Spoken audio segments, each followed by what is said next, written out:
Hello and welcome everyone, সবাইকে welcome জানাচ্ছি আমাদের আজকের ক্লাসে। হোপফুলি সবাই নিশ্চয়ই ভালো আছো। আচ্ছা, ফাইন, ধীরে ধীরে সবাই যুক্ত হতে থাকো। সেক্ষেত্রে আমরা আজকে আমাদের ওয়ার্ক এনার্জি পাওয়ারের 3 নাম্বার ক্লাসটা শুরু করতে পারি। ওকে, আচ্ছা ফাইন। সো আজকে আমরা চমৎকার একটা অংশ পড়বো। ওয়ার্ক এনার্জি পাওয়ার চ্যাপ্টারটা এমনিতেও মজার। সো আমরা এর আগে পরিবর্তনশীল বল পর্যন্ত পড়েছি। সো আজকে এর পর থেকে আমরা ক্লাসটা শুরু করব। Okay fine. তো তোমরা কেমন আছো একটু বলে দিতে পারো, অনেকদিন পরে তোমাদের সঙ্গে ক্লাস হচ্ছে। ওকে আচ্ছা ফাইন, অলরাইট।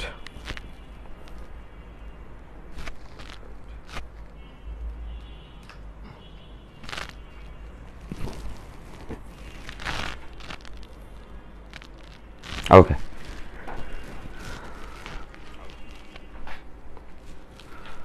আচ্ছা আজাদ বিশ্বাস ভাই কেমন আছেন? আমি আলহামদুলিল্লাহ ভালো আছি। ওকে, জহির মাহমুদ আসসালামু আলাইকুম। ওয়ালাইকুম আসসালাম। ভাই হেয়ার কই গেল তুর্য? আচ্ছা, হেয়ার তো কেটে ফেললাম। ওকে, আমি ভালো আছি আলহামদুলিল্লাহ। আচ্ছা, তোমরা যুক্ত হয়ে গেছো, অনেকদিন পর লাইভে আসতে পারলাম। ওকে জনি, লাইভ ক্লাসটা পুরোটা করে ফেলো। আমি আলহামদুলিল্লাহ ভালো আছি।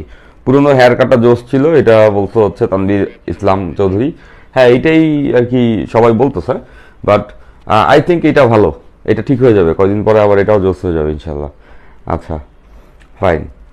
ভাই মুস্তাফিজুর রহমানের মতো আগের ফর্মে ব্যাক করছেন। আচ্ছা ওকে, জোশ একটা চুল কাট হয়েছে, থ্যাংক ইউ। ফাইন। ভাইয়া এত সুন্দর চুল কেটে ফেলছেন, অনেক কষ্ট লাগছে আসলে। আমি যখন চুল কাটতেছিলাম, আমার যে হচ্ছে বারবার ছিল, সে চুল কাটতে চাইতেছিল না, বলতেছিল ভাই আমি চুল কাটতে পারবো না, মানে 4 বছর যাবত চুলটা ছিল। সো ওরই মায়া লাগতেছিল, বাট আই সেইড যে না ঠিক আছে, কেটেই ফেলতে হবে আর কি। হ্যাঁ, তো যাই হোক, পরিবর্তনই জগতের নিয়ম। তো চুল কেটে ফেলতে, চুল আবার বড় হয়ে যাবে ইনশাল্লাহ। আচ্ছা, তো এখন আমি গুড ফিল করতেছি, that's it. Okay, Zahir Mahmud বলছো ভাই আপনার মতো academic result, hair look, dream.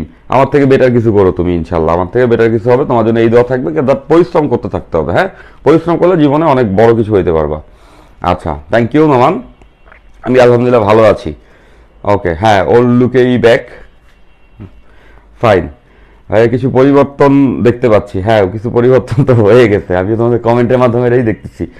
আচ্ছা ভাইয়া, ওইটা অনেক সুন্দর হয়েছে চুল কাটটা, এইটা। আচ্ছা, থ্যাংক ইউ শাহিন খান। ওকে ভাই, এইচএসসি 25-এর জন্য পাওয়ার প্লের আগে এই কোর্স শেষ হবে? হ্যাঁ, পাওয়ার প্লের আগে এই কোর্স শেষ হবে। পাওয়ার প্লের আগে এই কোর্স অলমোস্ট মেইন জিনিসপত্রগুলো শেষ হয়ে যাবে। তারপরেও আমি এই গ্রুপটা তো থেকে যাবে।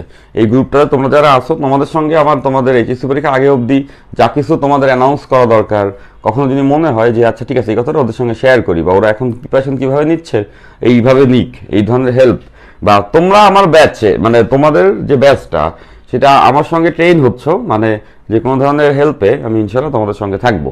বাট ওইটা পাওয়ার প্লের আগে ইনশাল্লাহ শেষ হয়ে যাবে, ঠিক আছে? ফাইন। ওকে ওকে ফাইন।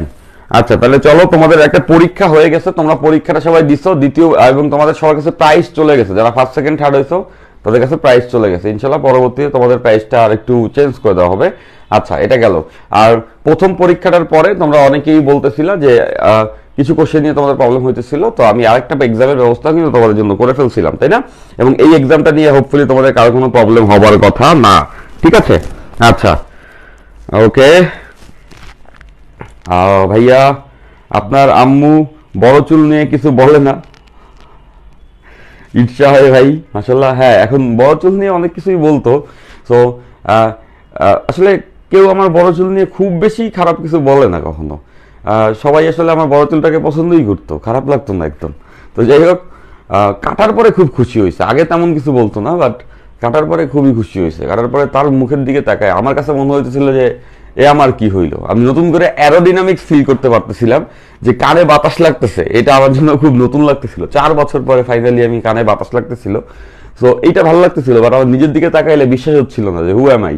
যাই হোক, কিন্তু আমার আম্মা দেখলাম আমাকে দেখে খুব খুশি হয়েছে, এত খুশি হয়েছে মানে আরে, তো ভালো, সবাই খুশি হইলে সেটাই ভালো, চুল দিয়ে কি হবে।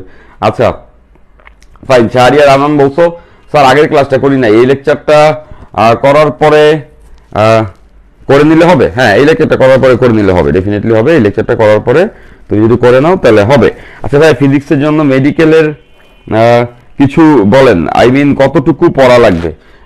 ফিজিক্সের জন্য মেডিকেলে যতটুকু পড়া লাগবে সেটা নিয়ে তুমি একদম কনসার্ন হও না।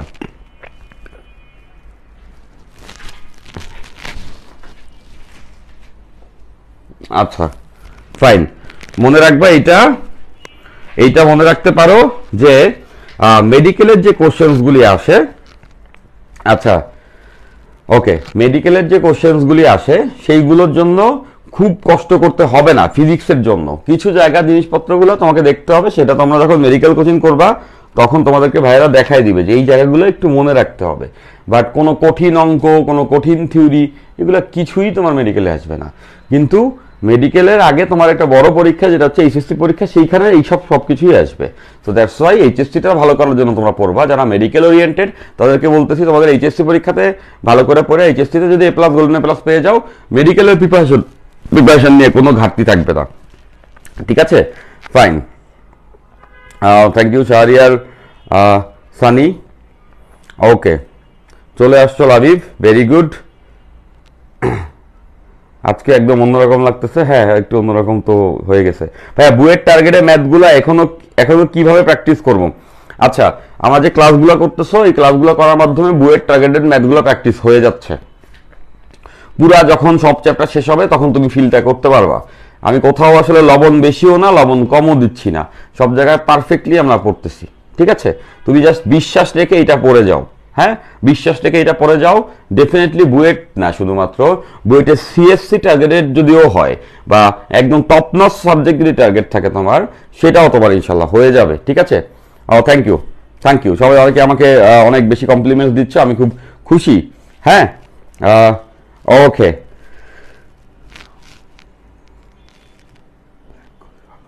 আচ্ছা, বোর্ডের কালারটা পিওর ব্ল্যাক করলে ভালো হতো তামিম বলছো, ইনশাআল্লাহ আই উইল ডু দ্যাট। হ্যাঁ, আই উইল ডু দ্যাট। আজকে তো শুরু করে ফেলছি, ব্যাকগ্রাউন্ড সেট করে ফেলছি, নেক্সট দিন আমি পিওর ব্ল্যাক করে শুরু করবো না। ঠিক আছে, ফাইন। আচ্ছা, আমি শুরু করে দিই। হ্যাঁ, ট্রিপল টার্গেট ভাইয়া বলছো, সিএসসি টার্গেট ট্রিপল টার্গেট একই কথা। ঠিক আছে, ফাইন, ইনশাআল্লাহ good, very good. লাভিব CSC target, তোমাদের সবার কমেন্ট পড়বো। তাহলে চলো আমরা একটু ক্লাসটা শুরু করি আজকে। হ্যাঁ, ক্লাসটা একটু শুরু করে ফেলি। ওকে ফাইন, অনেকগুলো কোশ্চেন আসছে, আমি এগুলো দেখবো না। সো ওয়ার্ক এনার্জি পাওয়ার 3 নাম্বার লেকচার আজকে আমাদের। আমরা আগের দিন পরিবর্তনশীল বল দ্বারা কৃত কাজ দেখছি, আমরা এর আগের দিন, এরপরে যেটা দেখছিলাম কাজ শক্তি উপপাদ্য, এটাও আমরা দেখছি। এই দুটো দেখছি, এটার উপরে অনেক অঙ্ক হয়, কয়েকটা অঙ্ক আমরা দেখেছিলাম। ওকে ফাইন, তাহলে আজকে আমরা প্রথমে, আচ্ছা এই চ্যাপ্টারে এইগুলাই থিওরি, এরপর থেকে আস্তে আস্তে নতুন জিনিসপত্র আসতে শুরু করে। তাহলে আজকে আমরা প্রথমে যে জিনিসটা দেখে নিতে পারি সেটা হচ্ছে হাতুড়ি ও পেরেক। হাতুড়ি ও পেরেকের বেশ কিছু অঙ্ক আমাদের বইয়ে আছে। এটা কিন্তু বইয়ে টপিক আকারে পাবা না, বাট এরকম কিছু অঙ্ক আমাদের বইয়ে থাকবে। দ্যাটস ওয়াই আমরা হাতুড়ি এবং পেরেকের যে অঙ্কগুলি আছে ওই কনসেপ্টগুলো আগে একটু দেখে নিই। হাতুড়ি পেরেক, হাতুড়ি ও পেরেক, ফাইন। তাহলে দেখো এটা কি রকম, এটা অনেক টাইপের কেস হতে পারে। হ্যাঁ, তো আমরা মোট 3টা কেস এখানে দেখতে পারি, আমরা মোট 3টা কেস এখানে দেখব। ওকে ফাইন, সো 3টা কেসের অঙ্কই তোমাদের বইয়ে ইউজুয়ালি সহসা তোমরা দেখতে পারবা। সো হাতুড়ি পেরেকের ওই 3টা কেসই আমি তোমাদেরকে আলাদা করে দেখাই দিচ্ছি। এটা কোনো থিওরি আকারে বইয়ে পাবা না, বাট এই টাইপের অঙ্ক অনেক বইয়ে পাবা। অ্যাডমিশনে, ঢাকা ভার্সিটিতে এবং বুয়েটে এমসিকিউ হিসাবে এই টাইপের অঙ্ক অনেক আসে। সো আমরা সেই 3টা কেসই দেখব। ফার্স্ট কেস হচ্ছে গিয়ে আনুভূমিক তল আছে, আনুভূমিক তলে একটা পেরেক আছে, এটা হচ্ছে একটা পেরেক। হ্যাঁ, আনুভূমিক তলে একটা পেরেক আছে। এখন উপর থেকে, এখান থেকে একটা হাতুড়ি বা হ্যামার, এই যে দেখতেছো এটা হচ্ছে হ্যামার, এটার ভর এম, এটা ছেড়ে দেওয়া হবে, এটা এসে পেরেকের উপরে পড়লে পেরেকটা গেঁথে যাবে। অনেকটা এরকম, এই যে পেরেক আছে, এই যে হাতুড়ি ছেড়ে দিলাম, এসে পড়লো, পেরেকটা গেঁথে গেল। এই যে কতটুকু গেঁথে যাবে এই জিনিসপত্র বের করতে হয়। ওকে ফাইন, এখানে হাতুড়ির ভর এম এবং হাতুড়িটা পেরেকের উপরিপৃষ্ঠ থেকে এইচ উচ্চতায় আছে। এই হাতুড়িটা পেরেকের উপরিপৃষ্ঠ থেকে এইচ উচ্চতায় আছে। ওকে, আর পেরেকের ভর নগণ্য, বুঝতেছো? হ্যামারের তুলনায় বা হাতুড়ির তুলনায় পেরেকের তো কোনো ভর নাই, পেরেক তো খুবই হালকা হবে, তাই না? তাহলে এটার কোনো ভর নাই, হাতুড়ির ভরে। ওকে, এবং আরো বলা আছে মাটির গড় প্রতিরোধ বল। এটা বুঝতেছো যে যখন পেরেকটা ঢুকবে মাটিতে, তখন মাটি কি তাকে একটা প্রতিরোধ বল দিবে। তাহলে এটা হচ্ছে এফ, মাটির গড় প্রতিরোধ বল। এটাকে বলা হয় মাটির গড় প্রতিরোধ বল।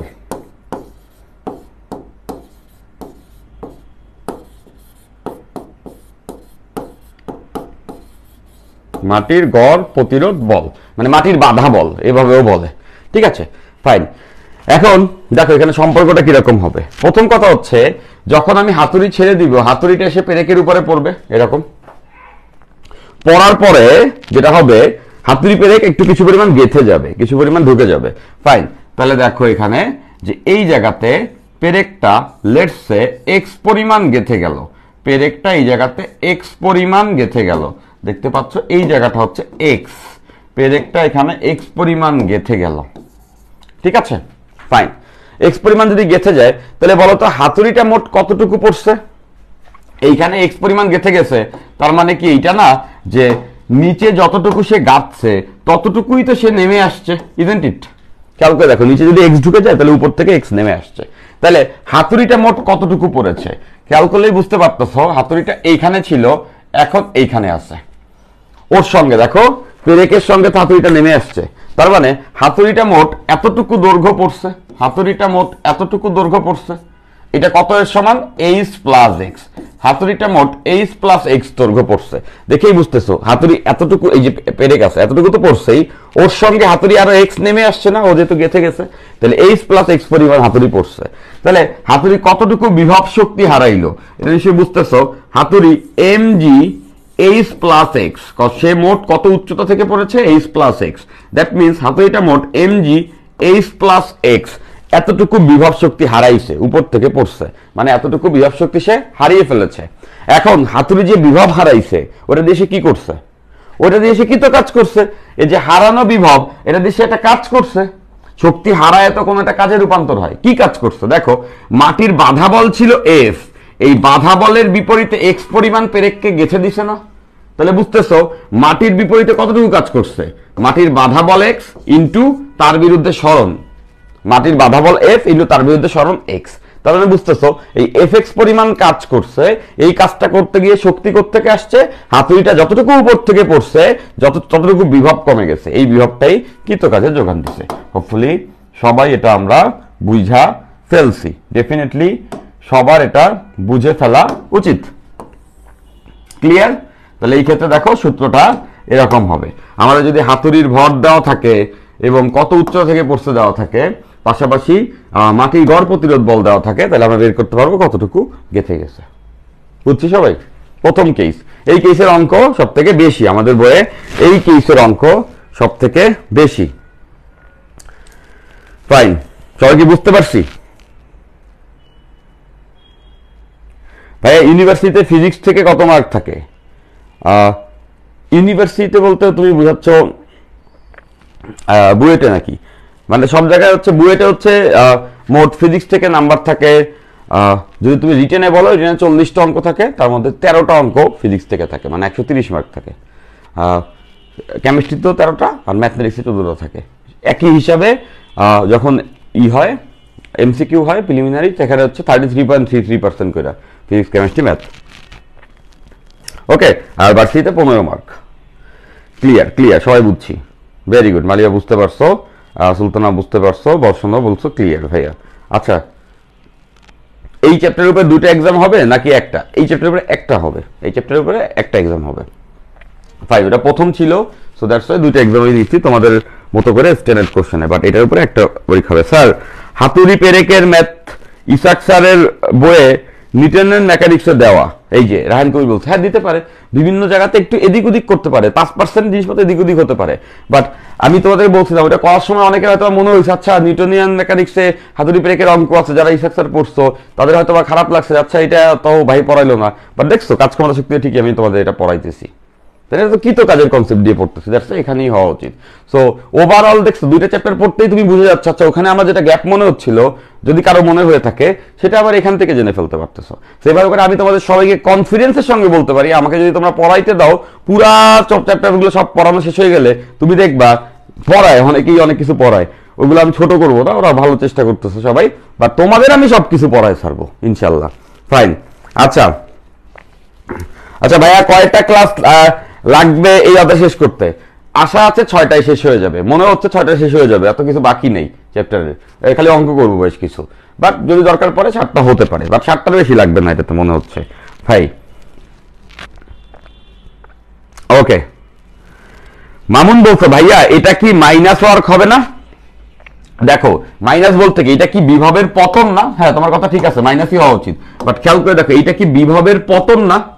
এটা বিভবের পতন, নাইমা আসছে মানে বিভব কমছে, মানে এটাও মাইনাস আর এটাও কি ঋণাত্মক কাজ বলের বিপরীতে ঢুকছে, স্মরণ হয়েছে বলের বিপরীতে, তাহলে এইটাও ঋণাত্মক আর এইটাও তো কমছে, কম মানে কি মাইনাস, দুইটা মাইনাস চলে গেছে, মানে বুঝতেছো এটা উপর থেকে পড়ছে, বিভব তো হারাইছে, মানে এটাও মাইনাস এটাও মাইনাস, তার মানে দুইটা পাশ থেকে মাইনাস চলে গেছে, বুঝছি সবাই। গেল প্রথম কেস। দ্বিতীয় কেস দেখো, অ্যাকচুয়ালি হ্যামারিংটা যেমনে করে, হ্যামারিংটা কি আমরা এমনি করি না? এই যে পেরেকটা রাইখে আমরা কি আসলে উপর থেকে হাতুড়ি ছাইড়া দিই?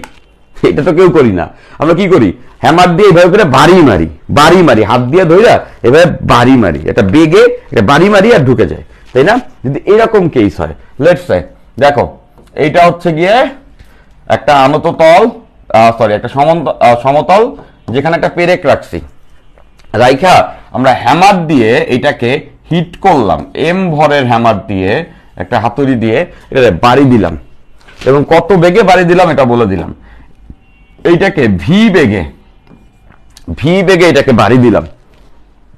বাড়ি দিলে কি হবে? বাড়ি দিলে ডেফিনেটলি পেরেকটা গেথে যাবে, তো ওইটাই হলো বাড়ি দেবার পরে পেরেকটা এখানটাতে গেথে গেল, এবং আমরা দেখলাম যে পেরেকটা এখানে এক্স পরিমাণ গেথে গেল, পেরেকটা কতটুকু গেথে গেল? এক্স পরিমাণ, এবং আমরা এটা জানতাম মাটির বাধা বল হচ্ছে এফ, গড় প্রতিক্রিয়া বল এফ।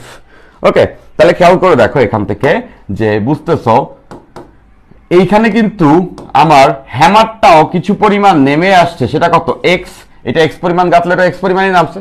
তো ব্যাপারটা কিন্তু এরকম, মনোযোগ দিলে সবাই বুঝতে পারবা যে হ্যামারটা যখন বাড়ি মারছে, তখন হ্যামারটা যখন বাড়ি দিয়েছে তখন শুধুমাত্র কিন্তু মনে করো যখন বাড়ি দিছে হ্যামারটা কিন্তু হাতুড়ির সঙ্গে এক্স নেমে আসছে, ইজন্ট ইট? এই যে ব্যাপারটা এরকম না, এই যদি হ্যামার হয়, এই যে বাড়ি দিয়ে পেরেক যদি এক্স গাথে, ও কি ওর সঙ্গে সঙ্গে এক্স গেথে গেল না? হ্যামারও কিন্তু পেরেকের সঙ্গে এক্স পরিমাণ নেমে আসছে, তাহলে এই হাতুড়ি কি কি শক্তি হারাইছে? নাম্বার 1, হাতুড়ি যে ভি বেগে আসছে তার গতিশক্তি হারাইছে হাফ এম ভিএস স্কয়ার, এই গতিশক্তি হারাইছে। পাশাপাশি হাতুড়ি কিন্তু পেরেকের সঙ্গে এক্স পরিমাণ নেমে আসছে, তাহলে নেমে আসলে হাতুড়ি কিছুটা বিভবও হারাইছে এম জি এক্স, এই সকল কিছু হারায়া সে মাটির বাধা বলের বিপরীতে এক্স পরিমাণ সরছে, দ্যাট মিনস এতটুকু কাজ করছে। সবাই বুঝতে পারছো হাতুড়ি তার আঘাত করার গতিশক্তি হারিয়ে ফেলছে, পাশাপাশি হাতুড়ি পেরেকের সঙ্গে এক্স পরিমাণ নেমে আসছে, মানে কিছু বিভব শক্তিও হারাইছে, কিছু গতি হারাইছে, কিছু বিভব হারাইছে, এই মোট হারানো শক্তিটা দিয়ে সে মাটির বিপরীতে কাজ করছে। এটাও মাইনাস এটাও মাইনাস আর এটাও মাটির বিপরীতে কাজ, সব মাইনাস, সবগুলো মাইনাস কমন দিয়ে বাদ দিলে এদের যোগফলটা এটার সমান। হোপফুলি সবাই এটা বুঝছো। এই কেসটা কখন বলতো? এই কেসটা যখন আমরা একটা নির্দিষ্ট বেগে পেরেকে বাড়ি দিব, আর এই কেসটা হচ্ছে যখন একটা পেরেকের পৃষ্ঠ থেকে নির্দিষ্ট উচ্চতা হতে হাতুড়ি ছেড়ে দিব তখন। হোপফুলি সবাই এটা আমরা বুঝতে পারছি, এই দুটা কিন্তু ডিফারেন্ট কেস, বুঝছি তো?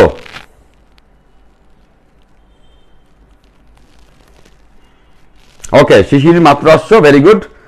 এখন ক্লাস করতে থাকো। ওয়ালাইকুম আসসালাম জান্নাত, ক্লাস করতে থাকো। এই তো ইয়াসির আসছে এখন। আচ্ছা ফাইন, ওকে। আচ্ছা নাসিফ রেস্ট নাও। ওকে নাসিফ বুঝতে পারছো? নাসিফ রেস্ট নাও। ওকে নাসিফ বুঝতে পারছো? আচ্ছা ওকে বুঝছি, ভেরি গুড। সবাই এটা আমরা বুঝে ফেলছি। আচ্ছা রুদ্র বলছো ফার্স্ট এক্সামের সলভ ক্লাস কবে দিবেন? ভাই ফার্স্ট ক্লাসের একটা সলভ ক্লাস হয়ে গেছিল এবং ওইটা অনেকেরই এরকম ছিল, নাম্বার টাম্বার দেখে অনেকেরই মনে হয়েছিল ভাই আরেকটা এক্সাম যদি ভালো করে নেওয়া যায়।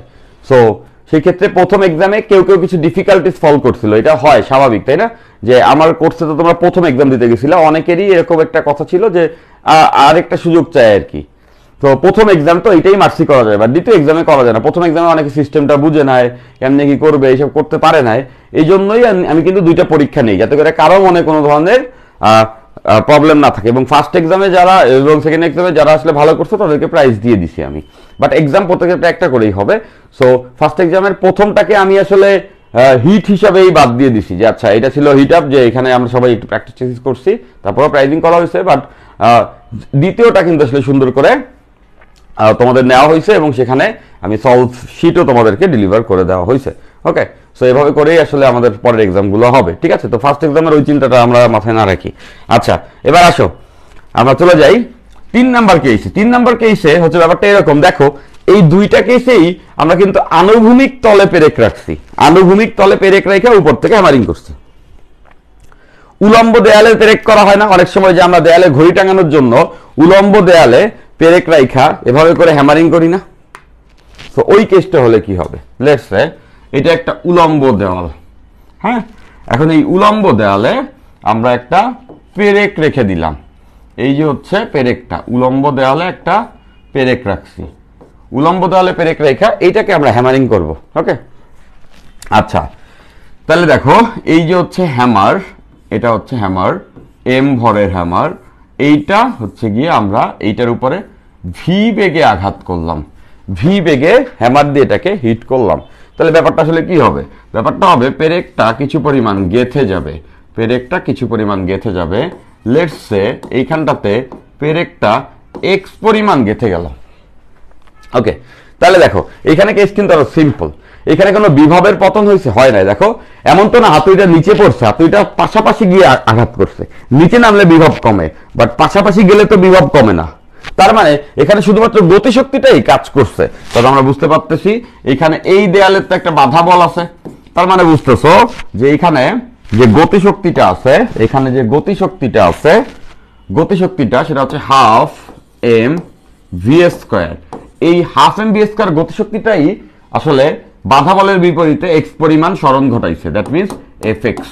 এতটুকু গতিশক্তি কমছে, সেটাই ঋণাত্মক কাজ করছে, মানে দুই পাশ থেকে মাইনাস বাদ, মানে গতিশক্তিটাই কাজটা করে দিচ্ছে। তাহলে এই কেসটা সব থেকে সিম্পল কেস, গতিশক্তি equals to half M V square, এবং এই কেসটাতে উলম্ব দেওয়াল বলা থাকবে। দেখো দেখতে পাচ্ছ এই যে দেওয়ালটা আছে সেটা হচ্ছে গিয়ে উলম্ব দেওয়াল, দেওয়াল যেটা আছে ওইটা হচ্ছে উলম্ব দেওয়াল। তাহলে এই তিনটা কেসই হতে পারে। ওকে, তাহলে সবাই নিশ্চয়ই এটা বুঝতে পারছি, right? Clear?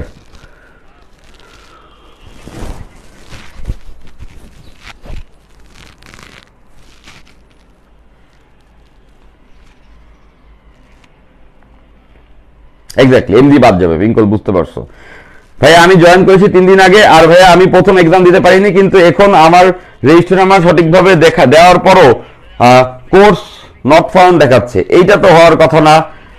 Course not found দেখাবে মিনহাজুল হক, দেখবে একটা ভিডিও দেওয়া আছে, তুমি যদি প্রথমে বিপি এই কথাটা বড় হাতের না লিখো তাইলে হচ্ছে গিয়া তোমার এরকম এটা লিখে তারপরে রেজিস্ট্রেশন নাম্বার দিতে হয়। দেখো একটা ভিডিও দেওয়া আছে গ্রুপে, ওটা একটু দেখো। আর তারপরেও যদি প্রবলেম হয় হচ্ছে গিয়া হেল্পলাইনে ফোন দিতে হবে, ঠিক আছে? তুমি নতুন তো এই জন্য তোমার এমন লাগতেছে, তুমি এখন যেটা করো এটা নিয়ে একদমই ভয় পেও না, তুমি ক্লাসগুলো সব শেষ করো, ঠিক আছে? আচ্ছা ক্লিয়ার ক্লিয়ার, জি ভাইয়া বুঝছি। ভাই চুল কই? বর্ষণ বল বলছো, চুল তো কেটে ফেলছি ব্রো, চুল তো আমি কেটে ফেলেছি। আচ্ছা এটা এখনো মনে হয় বাইরে কেউ দেখে নাই, তোমরাই প্রথম দেখলে আর কি চুল কেটে ফেলছি। আমার বাদ বাকি যত স্টুডেন্ট আছে ওরা দেখলে অনেকে মন খারাপ করবে, বাট চুল কেটে আমার ভালোই লাগছে। বর্ষণ বল বলছো যে ভাইয়া আপনার চুল দেখেই কোর্স কিনছিলাম। আল্লাহ, চুল দেখে তুমি কোর্স কিনছিলা, ফাইন, হেভি, ঠিক, বাট কোর্সে আমরা অনেক পড়ালেখা করি, চুলের আসলে কোনো তাৎপর্য ছিল না ওখানে। Clear, fine. আচ্ছা, শিশির বলতে ভাই প্রথমে ভাবছিলাম ভুল ক্লাসে ঢুকে পড়ছি। ভাই এটা বইলো না, আমার ভিতর থেকে কষ্ট হচ্ছে, আমার ভিতরে অনেক কষ্ট হচ্ছে। আমি যখন চুলটা কাটতে গেছি তখন আমি চোখ বন্ধ করেছিলাম, যে বারবার ছিল তাই সে বলতেছিল ভাই আমি কাটতে পারবো না, মানে ওই আমার চুল সবসময় কাটে, ওই বলতেছিল ভাই আমি কাটতে পারবো না, মানে মায়া লাগতেছে, 4 বছর হয়ে গেছিল। তো আমিও আসলে এটা বেশিবার বলতে পারতেছিলাম না যে চুলটা কাটো, কিন্তু আমি এটা জানতাম যে এবার কাটতে হবে। আর কত, মানে বেশি হয়ে যাচ্ছে, আর গরমকালে অনেক গরম লাগে আর কি, যাই ঘরে। তো ওকে জাস্ট বলছি তুমি কাটা শুরু করে দাও, তারপরে যা ইচ্ছে তাই হবে। কজ অনেকবার এরকম ডিসিশন নিয়ে গেছি চুল কেটে ফেলবো, বাট দেখা যায় নিয়ে যাওয়ার পরে মায়া লাগে, সবাই বুঝায়, তারপরে কাটি না। বাট মেইন কথা, মোরাল অফ দ্য স্টোরি, আমার এখন খুব একটা ভালো লাগছে না, আমার ওইটা আমি খুব মিস করা শুরু করছি। বাট এইটা ঠিক আছে যে আমার বাবা মায়েরা আমাদের দেখে খুব খুশি, হ্যাঁ দেখে খুশি, তারা হ্যাপি, হ্যাঁ মানে হ্যাপি লাইক নেভার বিফোর। তো এটাতে আমি খুশি আর কি, এই ক্লিয়ার। ওকে, চুল ছিল এটা ভালো লাগতো, হ্যাঁ চুল এসে পড়বে, চুল কি আমার চলে যাবে নাকি? সারা জীবনই আমার চুল বড় ছিল, আবার বড় হবে, একটু পরেই বড় করব, এই কয়দিনের মধ্যে দেখবা যে আবার বড় টড় হয়ে গেছে, ঠিক আছে। নত তল দিয়ে বস্তু উপর থেকে নিচে নামলে কাজ হয় না ভাই? হ্যাঁ হয়, এটা হচ্ছে অভিকর্ষজ বলের কারণে কাজ হয়, এবং এটা নিয়ে আমরা অঙ্ক করতে পারবো। হ্যাঁ শখের জিনিস ছিল, খারাপ লাগা স্বাভাবিক, বাট ওটা আবার হয়ে যাবে, আমার চুলের গ্রোথ ভালো আছে, আবার হয়ে যাবে। জাস্ট 2 মাস তোমাদের সঙ্গে তো অনেকদিন পথ চলো, তোমরা দেখবা যে পড়াইতে পড়াইতে আবার অনেক বড় হয়ে গেছে। যাই হোক, আচ্ছা এবার আমরা একটা অঙ্ক করি, তাই না? তো এই কেসের অনেকগুলো অঙ্ক আমরা করতে পারি, ঠিক আছে। লেটস সে এরকম যদি একটা অঙ্ক দেওয়া থাকে, এই অঙ্কগুলো তোমরা সবাই পারবে, এই অঙ্কগুলো তোমরা সবাই পারবে, তাও আমি কয়েকটা অঙ্ক করাই দিচ্ছি। হ্যাঁ, এটা বলছে যে 5 কেজি হ্যামার, 5 কেজি হাতুড়ি, সবাই মিলায় নাও একটু, 5 কেজি হাতুড়ি পেরেক হতে 2 মিটার উচ্চতায় আছে, ছেড়ে দিলে পেরেক 5 সেন্টিমিটার গেথে যায়, 5 সেন্টিমিটার গেথে যায়। মাটির বাধা বল নির্ণয় করো। এটাকে আবার আরেকটা নামে ডাকা হয় গড় প্রতিক্রিয়া বল নির্ণয় করো, বা মাটির গড় প্রতিক্রিয়া বল নির্ণয় করো। ওকে, এই আমরা সবাই করে ফেলো, একটু আগে আমরা থিওরি দেখছি, সবাই করে ফেলো, প্র্যাকটিস হয়ে থাকবে। একটা অঙ্ক করা থাকলে যেটা হয় সেটা হচ্ছে গিয়ে ওই থিওরিটা মাথায় বেশি দিন থাকে। এরপর 5 মিটার পার সেকেন্ড বেগে 4 কেজি হাতুড়ি আনুভূমিক পেরেকে আঘাত করলে আনুভূমিক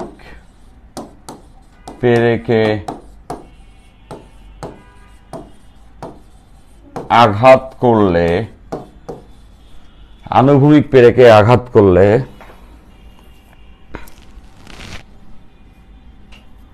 আঘাত করলো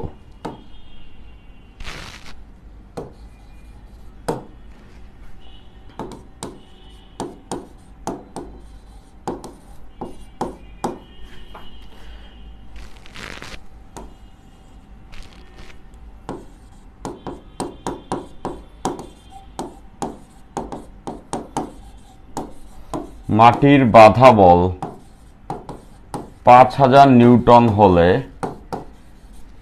কতটুকু গাঁথবে?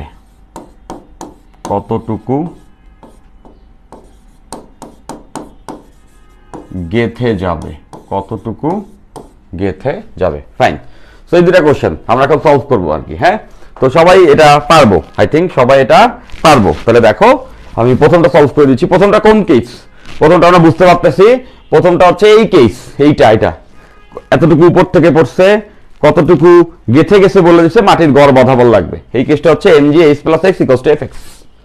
তাহলে আমরা এখানে লিখতে পারবো mg h + x equals fx, mg h + x equals fx। ওকে, এবার যেটা বসানোর পালা। তাহলে দেখো এম বলা আছে হাতুড়ি ভর 5 কেজি, জি এর value that we all know 9.8। কত উচ্চতা থেকে পড়েছে আমরা দেখতে পাচ্ছি, উচ্চতা 2 মিটার, উচ্চতাটা হচ্ছে 2 মিটার।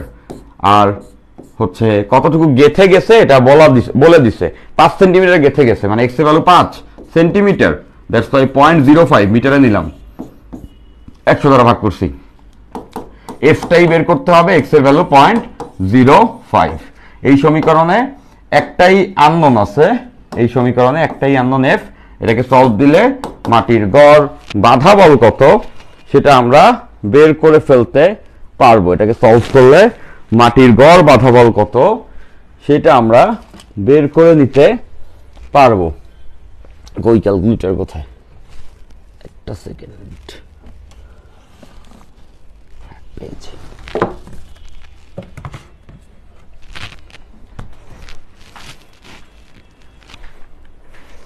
আচ্ছা, সেটার আনসার হবে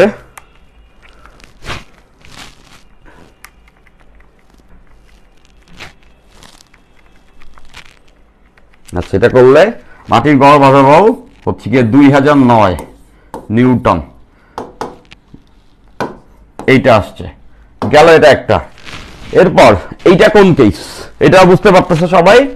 এইটা হচ্ছে গিয়ে আমাদের এই কেসটা বাড়ি দিছে, আনুভূমিকে থাকা বাড়ি দিছে, এটার অঙ্ক দেয়নি, এটা সবাই পারবো এমনিতে উলম্ব দেয়াল বললে। এটা হচ্ছে এই কেসটা half M B square plus M D X equals F X. তাহলে এখানে লিখতে পারবো half M V square plus M G X equals F X. এবার এক্স বের করতে হবে, বাকি যেটা বসাই দিব। এম এর ভ্যালু বলে দিচ্ছে, হ্যামারের ভর এবার 4 কেজি, হ্যামারের ভর 4 কেজি, ভি এর ভ্যালু বলেছে 5, 5 এর স্কয়ার, হ্যামারের ভর 4 কেজি, জি এর ভ্যালু আমরা জানি, এক্সটাই বের করতে হবে কতটুকু গেথে যাবে। ওকে, আর মাটির বাধা বল হচ্ছে 5000, সো এখানেও এক্স। তাহলে দেখতেছো এখানে একটা সমীকরণ আমরা পেয়ে গেছি। এই সমীকরণে একটাই আননোন আছে, সেটা হচ্ছে এক্স। এটাকে সলভ দিলেই আমরা এক্স এর ভ্যালুটা পেয়ে যাব। এটাকে সলভ করলে আমরা এক্স এর যে ভ্যালুটা হবে এটা পেয়ে যাব। ওকে, তো আমি ক্যালকুলেশনটা করে দিচ্ছি।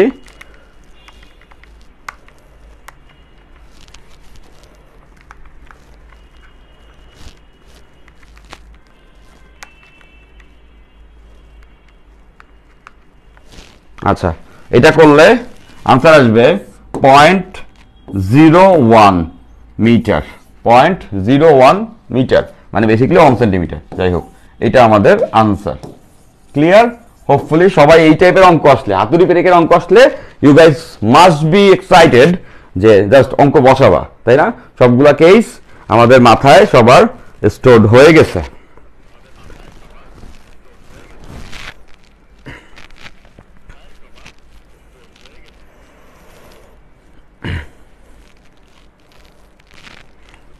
ওকে, ক্লিয়ার? বর্ষণ বলছে ক্লিয়ার।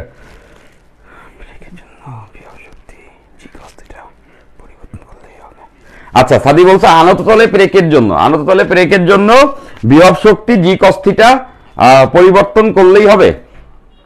আনত তলে হইলে যেটা করতে হবে, জি কস থিটা নিতে পারো, তাতে হবে বলে মনে হচ্ছে। বেসিক্যালি জি কস থিটা না, এক্স কস থিটা। দেখো আনত তলে যদি হইতো, জাস্ট তোমার একটু আইডিয়া দিয়ে দিচ্ছি, কেউ আবার প্যাচ খেয়ে জানে এটাতে। আনত তলে যদি পেরেক থাকতো, তাহলে দেখো পেরেক যদি এই দিকে এক্স পরিমাণ গাঁথে, বেসিকলি এইদিকে গাছছে, যেহেতু বুঝতেই পারতেছো এক্স এর আনুভূমিক বরাবর সরণ কত, এই কোণটা থিটা হইলে এক্স কস থিটা।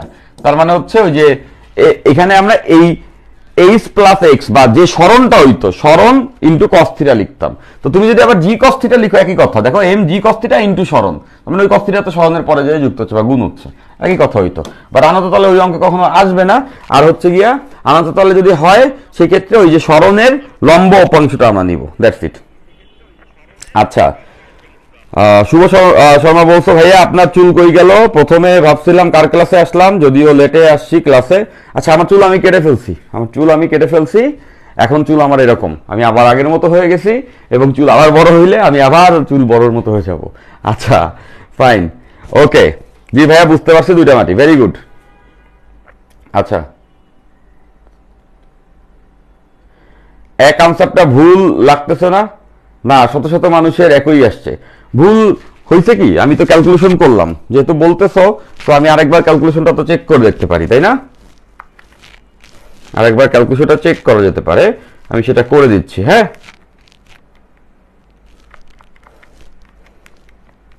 ভুল হলে ক্যালকুলেশনে কোনো এরর থাকলে হতে পারে, বাট তারপরেও চেক করে নেওয়াটা বেটার।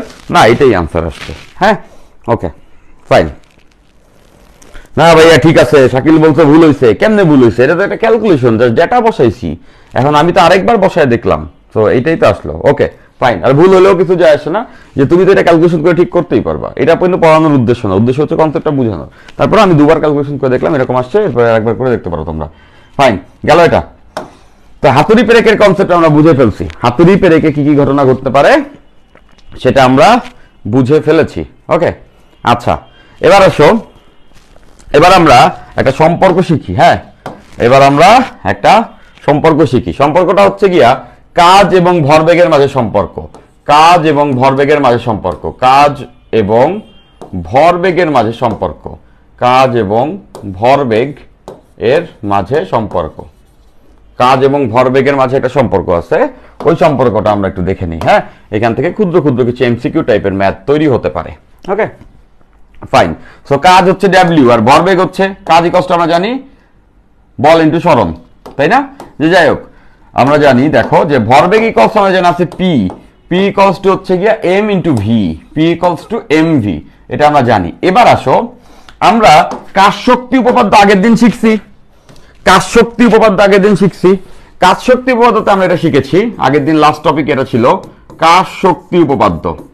কাজ শক্তি উপপাদ্য। কাজ শক্তি উপপাদ্যতে আমরা এটা জানছি, কৃত কাজ গতিশক্তি পরিবর্তনের সমান, তাই না? কৃত কাজ গতিশক্তি পরিবর্তনের সমান। ওকে, আচ্ছা, এখানে একটা কাজ করি। এটা বেসিকলি কাজ এবং গতিশক্তির ভরবেগের সম্পর্কই, বাট এইটা আমাদের বইয়ে যেভাবে প্রেজেন্ট করছে সেটা হচ্ছে গতিশক্তি ও ভরবেগের সম্পর্ক। গতিশক্তি এবং ভরবেগের সম্পর্ক, এইটা বইয়ের সূত্র আকারে আছে। দ্যাটস ওয়াই আমরা এইটাই প্রতিপাদন করি। তাহলে দেখো, আমরা এটা সবাই জানি, নর্মালি জানি, গতিশক্তি equals to half M V square. গতিশক্তি equals to half M V square. Okay, তাহলে আমরা এখানে এটাকে একটু সাজায় লিখি। কিভাবে লিখতে পারবো? দেখো, উপরে লিখি এম ভি হোল স্কয়ার, নিচে তো হাফ আছে, হাফের এই যে এম 2। তাহলে দেখো ভি স্কয়ার ঠিক আছে, বাট এম স্কয়ার চলে আসছে না, বাট উপরে তো এম আছে, দ্যাটস ওয়াই নিচে আরেকটা এম দ্বারা ভাগ করলাম। তাহলে দেখো এই উপরেরটা এটা ঠিকই আছে, এই এম স্কয়ারে এই এম দ্বারা কাটলে এম হবে, হাফ তো আছে, আর ভি স্কয়ার, ঠিক আছে, ফাইন। এবং এটা আমরা জানি এম ভি ইকুয়ালস টু হচ্ছে গিয়া ভরবেগ। তাহলে এই উপরের এম ভির বদলে ভরবেগ লেখা যায়। তাহলে এভাবে লিখতে পারবো, গতিশক্তি ই কে ইকুয়ালস টু, এটা equals to P, P square by 2m, P square by 2m। এইটা হচ্ছে সেই সম্পর্ক, এটা আমরা সবাই মনে রাখবো, ঠিক আছে? এটা আমরা সবাই মনে রাখবো। তাহলে দেখো, এখানে আমরা দেখতে পাচ্ছি যে উপরে আছে হচ্ছে গিয়া ভরবেগ, এখানে আছে গতিশক্তি। মানে গতিশক্তি ইকুয়ালস টু ভরবেগ square divided by twice M. গতিশক্তি ইকুয়ালস টু ভরবেগ square divided by twice M. এটা এমসিকিউ এর জন্য খুবই ইম্পর্টেন্ট একটা ফর্মুলা। এটা এমসিকিউ এর জন্য খুবই ইম্পর্টেন্ট একটা ফর্মুলা। যেমন একটা এমসিকিউ আমরা এখনই দেখে নিতে পারি। লেটস সে এভাবে করে বলছে, যে 200 কেজি মিটার পার সেকেন্ড ভরবেগের, 200 কেজি মিটার পার সেকেন্ড ভরবেগের কোনো বস্তুর ভর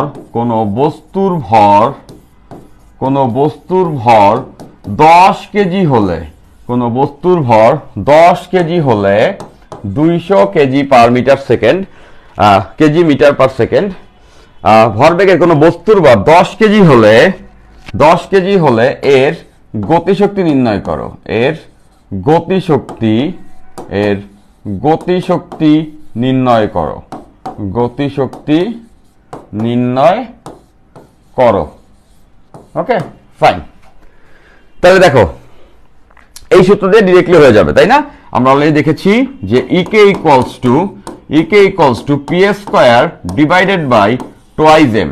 তাহলে আমরা পি এর ভ্যালু বলে দিচ্ছে 200, মানে 200 এর স্কয়ার ডিভাইডেড বাই 2 ইন্টু 10। 200 এর স্কয়ার ডিভাইডেড বাই 2 ইন্টু 10। ওকে, তাহলে দেখো যে 200 এর square divided by 2 into 10।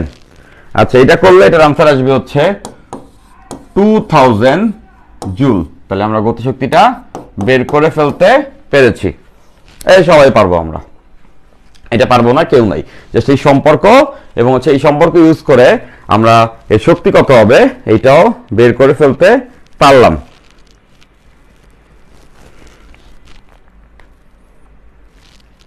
Very good, সবাই পারছি। আচ্ছা, এরপর এখান থেকে আরেকটা কোশ্চেন হতে পারে।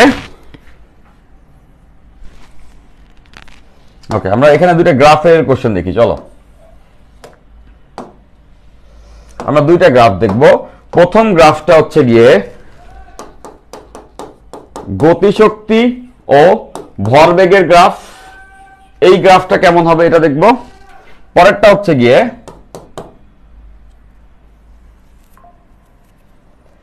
গতিশক্তি ভার্সেস 1 বাই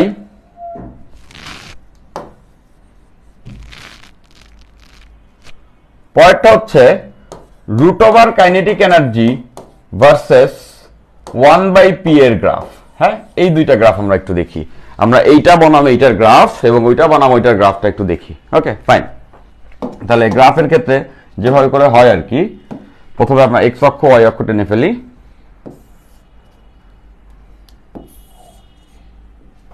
এখানেও তাই, ওটা একটু বাঁকাতারা হয়ে থাকতে পারে। আচ্ছা, দেখো যে এটা হচ্ছে এক্স অক্ষ।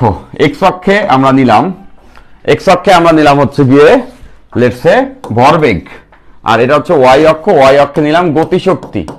ওকে, ফাইন। গতিশক্তি ভরবেগের মাঝে সম্পর্কটা কি আমরা দেখতে পেরেছি। গতিশক্তি ভরবেগের মাঝে সম্পর্ক, গতিশক্তি ইকুয়ালস টু ভরবেগের বর্গ ডিভাইডেড বাই টুয়াইজ এম। তার মানে বুঝতেছো এটা কিন্তু একটা বর্গ, লিনিয়ার সম্পর্ক না। এখান থেকে দেখতেছো ই K equals two twice M. এটা তো ধ্রুবক, আলাদা লিখলাম পি এস স্কয়ার। তাহলে দেখতেছো এটা কিন্তু সরল রেখা না। কজ এইখানে সরল রেখা কেন না সেটা আর বলার অপেক্ষা রাখে না। এই গতিশক্তি আর বিভব শক্তি দেখতেছো, এই ভরবেগে দেখতেছো, ভরবেগে হচ্ছে গিয়ে তোমার স্কয়ার আছে। তার মানে এটা কোনো সরল রেখা না, এটা বক্ররেখা হবে। এবং এইটার গ্রাফটা হবে এই রকম, দেখবা বইয়ে দেওয়া আছে ইসাক স্যারের। কজ একটু দেখো, পি একটু বাড়লে ই কিন্তু বেশি বাড়ে। পি যদি 2 বাড়ে, 2 এর স্কয়ার, এটা 4 গুণ হয়ে যায়। মানে এইটা যদি এইদিকে 2 আগায় তাহলে এটা একটু বেশি আগায়। That's why exponential. এটা হচ্ছে গিয়ে এক্সপোনেনশিয়াল। তাহলে এই গ্রাফটা এরকম কার্ভেচার হবে। ওকে, ফাইন, গেল, এটা গেল। এরপর এবার এদের মাঝে সম্পর্ক দেখতে হইলে এবার আমরা যে কাজটা করব সেটা হচ্ছে এক্স অক্ষে আমরা নিলাম লেটস সে হচ্ছে 1 বাই পি নিলাম। এক্স অক্ষে 1 বাই পি নিলাম, আর ওয়াই অক্ষে নিলাম হচ্ছে রুট ওভার ই কে, গতিশক্তির বর্গমূল। এবার গ্রাফ কেমন হবে? একই রকম ভাবে যে কোনো গ্রাফ অঙ্কনের ক্ষেত্রে এই কথাটা মাথায় রাখবা, যে কোনো গ্রাফ অঙ্কনের ক্ষেত্রে প্রথমে সমীকরণটা আমরা নিব। সমীকরণটা নিয়ে ওই সমীকরণটাকে যেটা এক্স অক্ষ ওয়াই অক্ষে আছে ওই অনুযায়ী সাজায় দেখবো এটা এখন কার সমীকরণ। জিওমেট্রিক্যাল এটা সরল রেখা, বক্ররেখা, বৃত্ত, উপবৃত্ত, কনিক্স, এগুলো কিসের সমীকরণ সেটা দেখো। এদের মাঝে সম্পর্কটা কি আমরা একটু আগে ডিরাইভ করেছি। E K equals to P square divided by twice M. E K equals to P square divided by twice M. আচ্ছা, এখানে রাখবে রুট ওভার ইকে। তাহলে রুট ওভার করে ফেলি। রুট ওভার ইকে করলে এখানে থাকবে পি আর এখানে থাকবে রুট ওভার টুয়াইজ এম। এইবার দেখো এই পি কে এই পাশে ভাগাকারে আনলাম। তাহলে root over E K 1 by P equals to 1 by root over twice M. এই পর্যন্ত কিন্তু আমরা সমীকরণটাকে নিয়ে আসতে পারছি। এইবার তোমরা অনেকেই ফার্স্ট ইয়ারে আছো, তো তোমরা অনেকেই কোনিক্স পড়ো নাই, বাট কিছুদিন পরে তোমাদের ম্যাথ টিচার তোমাদেরকে কোনিক্স পড়াবে। কোনিক্স পড়ার পরে তোমরা দেখবে এটা সেকেন্ড ইয়ারের টপিক আর কি, যে কোনিক্স তোমাদের কাছে ইজি হয়ে যাবে। তারপরও আমি সেটা এখন বলে রাখতেছি, পরে যায় তোমরা জানবা কোনিক্সে, সেটা একটু বলে রাখতেছি যে কোনিক্সে একটা স্পেশাল টাইপের কোনিক্স আছে যেটাকে আমরা বলি হচ্ছে গিয়া অধিবৃত্ত। এটাকে আমরা বলি হচ্ছে অধিবৃত্ত, ইংলিশে এটা বলা হচ্ছে হাইপারবোলা। হ্যাঁ, অধিবৃত্ত এবং অধিবৃত্তের একটা স্পেশাল টাইপ আছে যেটাকে বলা হয় আয়তাকার অধিবৃত্ত, আয়তাকার বা রেক্ট্যাঙ্গুলার হাইপারবোলা, বা আয়তাকার অধিবৃত্ত। এই সমীকরণ কেমন হয় এটা তোমাদেরকে ডিরাইভ করেই দেখাবে ম্যাথ টিচার যখন তোমরা কোনিক্স পড়বা তখন। ওকে, এবং মনে রাখবা আয়তাকার অধিবৃত্তের সমীকরণ দেখতে সবসময় এরকম হবে। সেটা হচ্ছে যদি x ইন্টু ওয়াই এই গুণফলটা কনস্ট্যান্ট হয়, ধ্রুবক হয়, x এবং y এর গুণফল যদি ধ্রুবক হয় সেটাকে আমরা বলবো হচ্ছে আয়তাকার অধিবৃত্ত। x এবং y এর গুণফলটা যদি ধ্রুবক হয় সেটাকে আমরা বলবো আয়তাকার অধিবৃত্ত।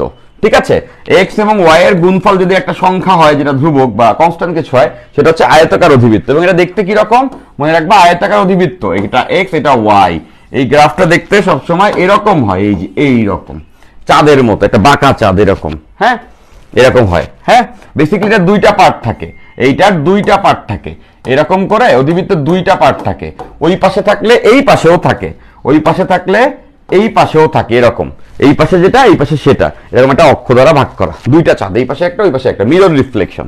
ওকে, এটা হয় আয়তাকার অধিবৃত্ত। সেটা আমরা কখন বুঝবো, যখনই দেখবো এক্স ওয়াই এর গুণফল কনস্ট্যান্ট তখনই সেটা আয়তাকার অধিবৃত্ত। এটা জানলাম, এটা কিন্তু আমি কিভাবে আসছে সেটা পড়াইলাম না, সেটা ম্যাথ টিচার কোনিক্সে পড়াবেন, জেনে নিলেই হবে এখন।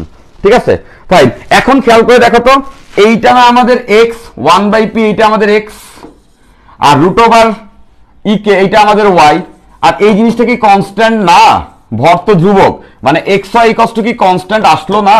হ্যাঁ, তার মানে এটা তো আয়তাকার অধিবৃত্ত, মানে বুঝতেছি এটা হচ্ছে আয়তাকার অধিবৃত্ত, এটা আয়তাকার অধিবৃত্তের সমীকরণ আসছে। তাহলে এটার গ্রাফটা কেমন হবে, আয়তাকার অধিবৃত্ত হবে। ফিজিক্সে বারবার এরকম x y equals to constant আসে, আয়তাকার অধিবৃত্ত যদি হয় তাহলে এটা গ্রাফটা এই রকম হবে, চাঁদের মতো, কখনো কিন্তু x কেও ছুবে না y কেও ছুবে না, জাস্ট এরকম একটা অংশ হবে। এখন তোমরা বলতে পারতো ভাই এই পাশেও তো একটা অংশ হয়, এই অংশটা কেন লিখি নেই? কারণ দেখো গতিশক্তি এবং ভরবেগ মাইনাস তো না, তাই না? দ্যাটস ওয়াই আমরা শুধুমাত্র প্লাসের অংশ রাখছি, যে ভরবেগ প্লাস গতিশক্তি প্লাস, এটা তো পসিবল না, দ্যাটস ওয়াই ওই অংশটা শুধুমাত্র রাখছি। ঠিক আছে, এই কেসটাতে শুধুমাত্র এই অংশটা থাকবে। হোপফুলি সবাই এই গ্রাফিক্যাল প্রেজেন্টেশন বুঝতে পারছে। এরকম গ্রাফ আসলে তোমাদের বইয়ে নাই, শুধু জাস্ট এই সূত্রটা আছে, তাও আমরা এটার একটু ইনডেপথ অ্যানালাইসিস করে রাখলাম। ঠিক আছে, 2m কেমনে হলো, √2m কেমনে হলো?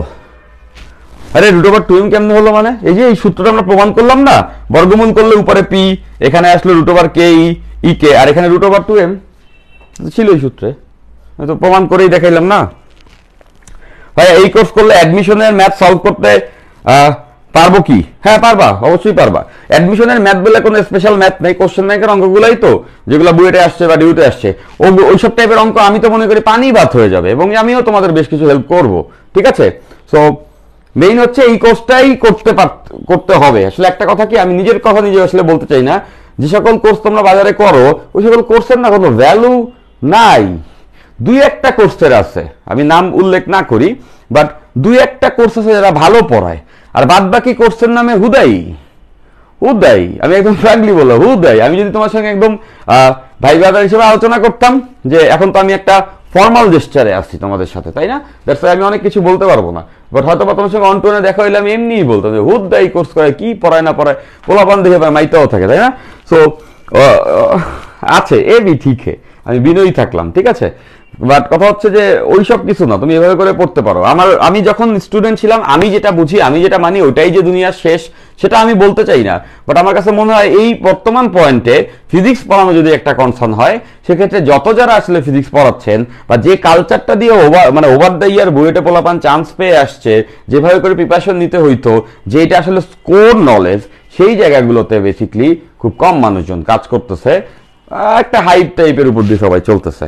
সো আমি ওটা কিভাবে শিখেছি, আমি নিজে আসলে যাদের স্টুডেন্ট ছিলাম, যেমন মাকসুদুল হোসেন জুয়েল ভাই বলো, বা সোহাগ ভাই বলো, বা আরো অনেক ভাইয়েরা ছিলেন, মিলনদা ছিলেন ম্যাথমেটিক্সে, তারপরে কেমিস্ট্রিতে হচ্ছে গিয়ে অনেকে, সৌম্য ভাই ছিল, অনেকে ছিলেন যাদেরকে এখন আসলে তোমরা দেখতে পাও না, বা তারা এখন আর নাই, বা তাদের যে এই যে লিগেসিটা, এই জিনিসপত্রগুলো শিখছি, দেখছি, আমাদেরকে শিখাইছে, সেখান থেকে বুঝতে পারছি এই জিনিসগুলোই দরকার। সেটা কিন্তু একদিনে বুঝি নাই, অনেক দিন পরিশ্রম করে, অনেক ঘেটে সেই মানুষগুলো সন্ধান পাওয়ার মাধ্যমে সেটা জানতে পারা সৌভাগ্য আমার হয়েছিল। তো সেই মেসেজটা নিয়ে ওভার দ্য ইয়ার হারাই গেছে। এখন যারা আসলে পড়াচ্ছে এটা মেজরিটি আমার জুনিয়র হবে আর কি, মেজরিটি আমার জুনিয়র, আমি সবাইকে ইনপার্সোনালি চিনি মোরলেস, হ্যাঁ জুনিয়র হবে আর কি। একটা ব্যাপার আছে না, এমটি ভিসেলস হাম মাস। তো যাই হোক, আমি বলছি না সবাই খারাপ, আছে, গুটি কয়েক অবশ্যই ভালো পড়াচ্ছে, আরো সামনে ভালো হবে, কজ সামনের দিনগুলো সুন্দর হবে, এটাই তো বাস্তবতা, তাই না? আরো সামনে ভালো হবে, সব নেগেটিভলি নিও না। বাট মেজরিটি হচ্ছে এই বোর্ড লাগাও, এই চলো পড়াই, এই আমি সেরা এই সে এনে বলে টলে পড়াই দিচ্ছে আর কি। তো যাই হোক, তোমরা অনেক ছোট, তোমরা হয়তো বা আজকের দিনে ডিসিশন নেওয়ার ক্ষেত্রে অনেকগুলো ইনডিসাইসিভ অবস্থা দিয়ে যাও, তখন হয়তো বা অনেক ডিসিশন নাও বা অনেক কিছু ভালো লাগা কাজ করে, বাট আজ থেকে 2 বছর পরে গিয়ে তোমার তার প্রতি কিনা একটা বিরূপ প্রতিক্রিয়া সৃষ্টি হয়। আমারও এমন হয়েছে, খুব কমই হয়েছে, বাট আমি আমার সমসাময়িক যারা ইন্টারমিডিয়েট স্টুডেন্ট আমার ফ্রেন্ড ছিল, আমি দেখতাম যে আরে ভাই এই সেরা, এই ক্লাস হচ্ছে, খুব মজা করতেছে, খুব নন বেস টাইপের জোকস টিচার করতেছে, পোলাপান খুব মজা পাচ্ছে, তার ক্লাসে অনেক স্টুডেন্ট চলে আসতেছে, পড়ানোর জায়গাটা খুবই ছোট, বাট এন্টারটেইন করে দিচ্ছে সবাই রে। আমারই যে বন্ধুগুলো আসলে এত আনন্দ নিয়ে সেই ক্লাসগুলো করতো, তারাই যখন ইন্টারমিডিয়েট শেষ হয়েছে, হয়তোবা সবাই খারাপ করছে বলতেছি না, কেউ ভালো করছে কেউ খারাপ করছে, তারাই মন থেকে এটা বলছে ভাই ওই সময়গুলো নষ্ট ছিল, বা ওই সময়গুলো যে আমি এই কাজগুলো করে বেড়াইছি, যেটা আমার তারা পরবর্তীতে গালি দিচ্ছে, সোজা কথা যেটা, বুঝছো তো? তো এটা দেওয়া ঠিক না, কখনো গালিগালাজ করা ঠিক না। যাই হোক, সো এই জিনিসগুলোর ভিতরে তোমরা না পড়ো। এখন নিজেরা সবাই ভুল করে পরে যায় আমি ভুল করছি, এগুলো বললে কোনো লাভ হবে না কিন্তু, তাই না? সো রাইট প্রিপারেশনটা আমাদের সবাইকে নিতে হবে। জাভেদ জি ভাইয়া কি আপনার জুনিয়র? শাহরিয়ার আনুস না, জিমি ব্রো আমার অনেক সিনিয়র। জিমি ব্রো হচ্ছে গিয়ে তোমার আমার থেকে, আমি 13 ব্যাচ, জিমি ব্রো হচ্ছে গিয়া তোমার 06 ব্যাচ, 06। জিমি ভাই 2006 সালে বুয়েটে ভর্তি হয়েছিল, আমি 2013 সালে বুয়েটে ভর্তি হয়েছি। মানে বুঝতেছো, there is a huge gap. ওখানে 4 বছর আর 3 বছর, 7 বছরের বড় জিমি ভাই আমার থেকে, তাই না? জিমি ভাই আমার খুবই কাছের মানুষ, মানে আমরা পরিচিত, সবাই পরিচিত, যত টিচার তোমরা দেখো না, আমরা তো হয়তোবা অনলাইন স্ক্রিনে এসে কখনো বলি না যে আরে আমরা সবাই পরিচিত, এভাবে বা ওভাবে প্রেজেন্টও করি না, ফর্মাল একটা প্রেজেন্টেশন জেস্টার থাকে, but each and every single one of them, সবাই কিন্তু আমরা একে অপরের সঙ্গে কোনো না কোনো ভাবে পরিচিত।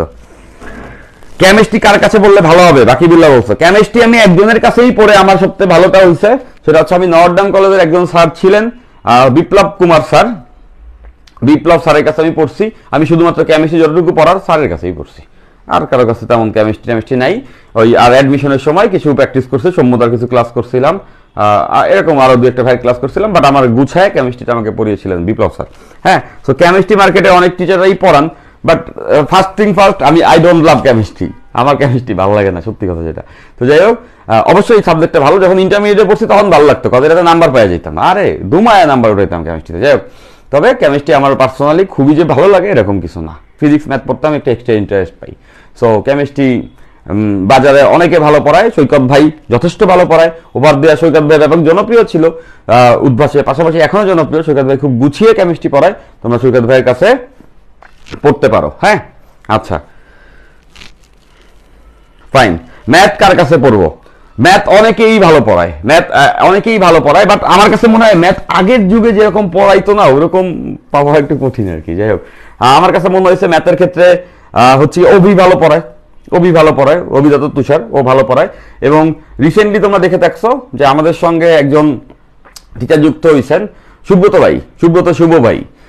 ভাই কিন্তু 09 ব্যাচের, সেও কিন্তু চমৎকার ম্যাথ পড়ায়। এবং আমার কাছে মনে হয় যে সুব্রত ভাই দুজন একই স্ট্যান্ডার্ডে পড়ায়, সুব্রত ভাইয়ের এক্সপিরিয়েন্সের জায়গাটা একটু বড়। হ্যাঁ, এরা ভালো পড়ায়, এরা দুজনই ভালো পড়ায়, আরো অনেকেই আছে হয়তোবা, আমি তো সবাই নাম একসময় মাথায় আসতেছে না, বাট বললাম আর কি। আচ্ছা, কাব্য, হ্যাঁ কাব্য ভালো ম্যাথ পড়ায়, কাব্য গুছায় পড়ায়। ফাইন। আচ্ছা, সেতু বলতো ভাইয়া আপনার এই কোর্সটা কিনে আমি প্রাইভেট ছেড়ে দিছি ভাইয়া, দোয়া করবেন যাতে সব কমপ্লিট করতে পারি, আপনার কাছে পড়ে ইনশাল্লাহ। ওকে, কেতাবুদ্দিন স্যারের বইটা ভালো। ফাইন, তাহলে আমরা এটা বুঝতে পারছি, তাই না? এইগুলো আমরা বুঝতে পারছি। এবার চলো আমরা হচ্ছে গিয়ে আর একটু সামনের দিকে আগাই। নততলের একটা অঙ্ক মাথায় আসলো, ওটা আমরা করে ফেলি, তাই না? নততলের একটা অঙ্ক মাথায় আসলো, ওইটা আমরা করে নিই। লেটস সে এই টাইপের একটা অঙ্ক আমরা আগের দিন করছি, তখন নততলের কথা আজকে এখন বলতেছিল, চলো একটা অঙ্ক করি। তাহলে এটা একটা নততল আছে। হ্যাঁ, এই নততলে হচ্ছে কি এইখানে 30 ডিগ্রি কোণ আছে, এইখানে 30 ডিগ্রি কোণ আছে। Okay fine. আর এই যে উচ্চতা এটা বলা আছে 5 মিটার, এই উচ্চতা 5 মিটার। এখন এইখানে একটা ব্লক আছে, এখানে একটা ব্লক আছে, এটাকে ছেড়ে দিলাম। হ্যাঁ, এটাকে ছেড়ে দিলাম। এখন আমাদের কাছে কোশ্চেন করলো অভিকর্ষজ বল দ্বারা কৃত কাজ কত এখানে, এবং ব্লকটার ভর বলা আছে ডেফিনেটলি, এটার ভর হচ্ছে গিয়ে 4 কেজি, এটার ভর 4 কেজি। এখন বললো অভিকর্ষজ বলের দ্বারা কৃত কাজ কত। হ্যাঁ, অভিকর্ষজ বলের দ্বারা কৃত কাজ কত, অভিকর্ষজ বলের দ্বারা, অভিকর্ষজ বলের দ্বারা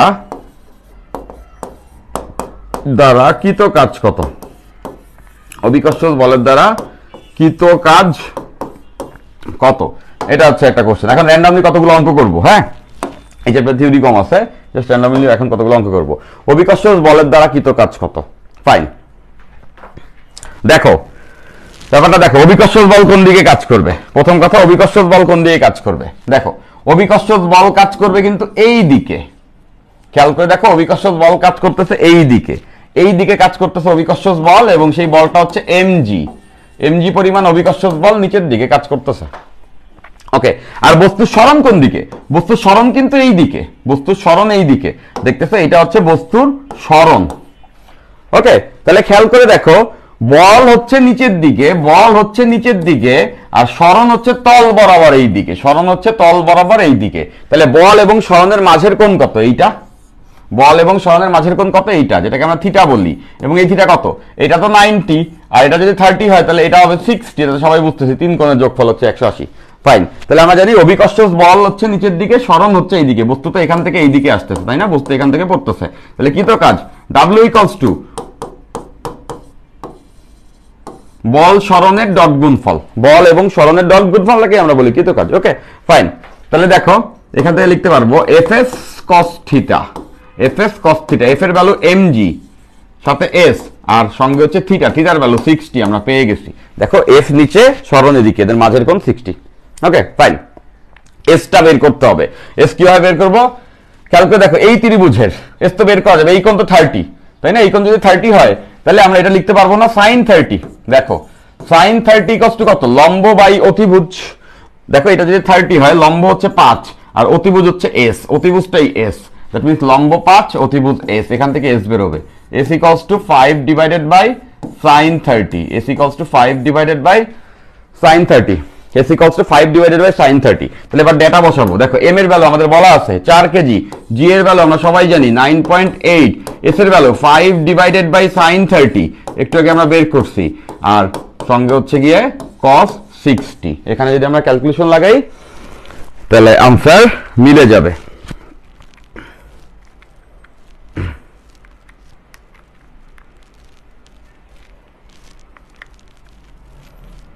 ওকে, এটা ক্যালকুলেশন করলে আমাদের आंसर আসবে 196 জুল। তাহলে অভিকর্ষজ বলের দ্বারা কৃত কাজ 196 জুল। হোপফুলি সবাই এটা আমরা বুঝে নিয়েছি, রাইট, সবাই এটা আমরা বুঝে ফেলেছি। ওকে, আচ্ছা, ক্লাস কয়টায় শুরু হয়, 3টায় শুরু হয়। এই রমজান মাসে শুক্র শনি সোম, শুক্র শনি সোম 3টায় শুরু হয়, রমজান মাস উপলক্ষে 3টায়। এই টাইমটাই বেস্ট রমজান মাসে, অন্য যে কোনো টাইমে নামাজের রক্ত থাকে, তো বারবার ব্রেকের একটা ইস্যু থাকে, এই টাইমে 3টা থেকে 5টা পর্যন্ত একদম ফ্রেশ টাইম, এর ভিতরে নামাজের রক্ত থাকে না, খাওয়ারও কোনো ইস্যু থাকে না। সো এর আগেই সবাই খেয়ে নেয় যারা অন্যান্য ধর্মে আছে, আর রোজা যারা রাখছে তারা তো খাচ্ছে না। সো দ্যাটস এই টাইমটাই আসলে সব থেকে ভালো টাইম, ঠিক আছে, ফাইন। তাহলে এটা সবাই আমরা বুঝতে পারছি, এই অঙ্ক আমরা সবাই বুঝতে ফেলছি, তাই না। এবার চলো আমরা আরেকটা অঙ্ক করি। এই অঙ্কটা বুয়েট পরীক্ষাতে 15-16 সালে আসছে, এই অঙ্কটা আমাদের বইয়েও আছে, তোমরা ইসাক স্যারের বইয়ে পেয়ে যাবা, তপন স্যারের বইয়ে বোধহয় নাই বা থাকতেও পারে। এই অঙ্কটা বুয়েট 15-16 সালে আসছে। হ্যাঁ, তো চলো আমরা এই অঙ্কটা সলভ করি। অঙ্কটা বেশ সুন্দর, এই অঙ্কটা একাডেমিকে আসতে পারে, নট অনলি যে বুয়েটে আসছে দেখে আমরা করতেছি এরকম না, ঠিক আছে, ফাইন। তো অঙ্কটাতে বলা আছে, স্টেটমেন্ট আমি সুন্দর করে লিখি, সেটা হচ্ছে বালকের ভর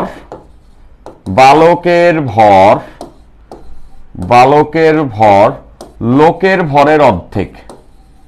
একটা লোক আছে, সেই লোকের ভরের অর্ধেক, বালকের ভর লোকের ভরের অর্ধেক। একটা লোক আছে, তার ভরের অর্ধেক হচ্ছে একটা বালকের ভর। বালকের গতিশক্তি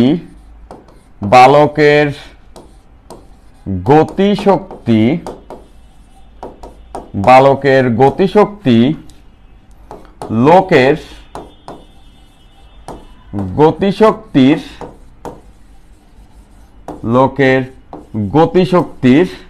দ্বিগুণ।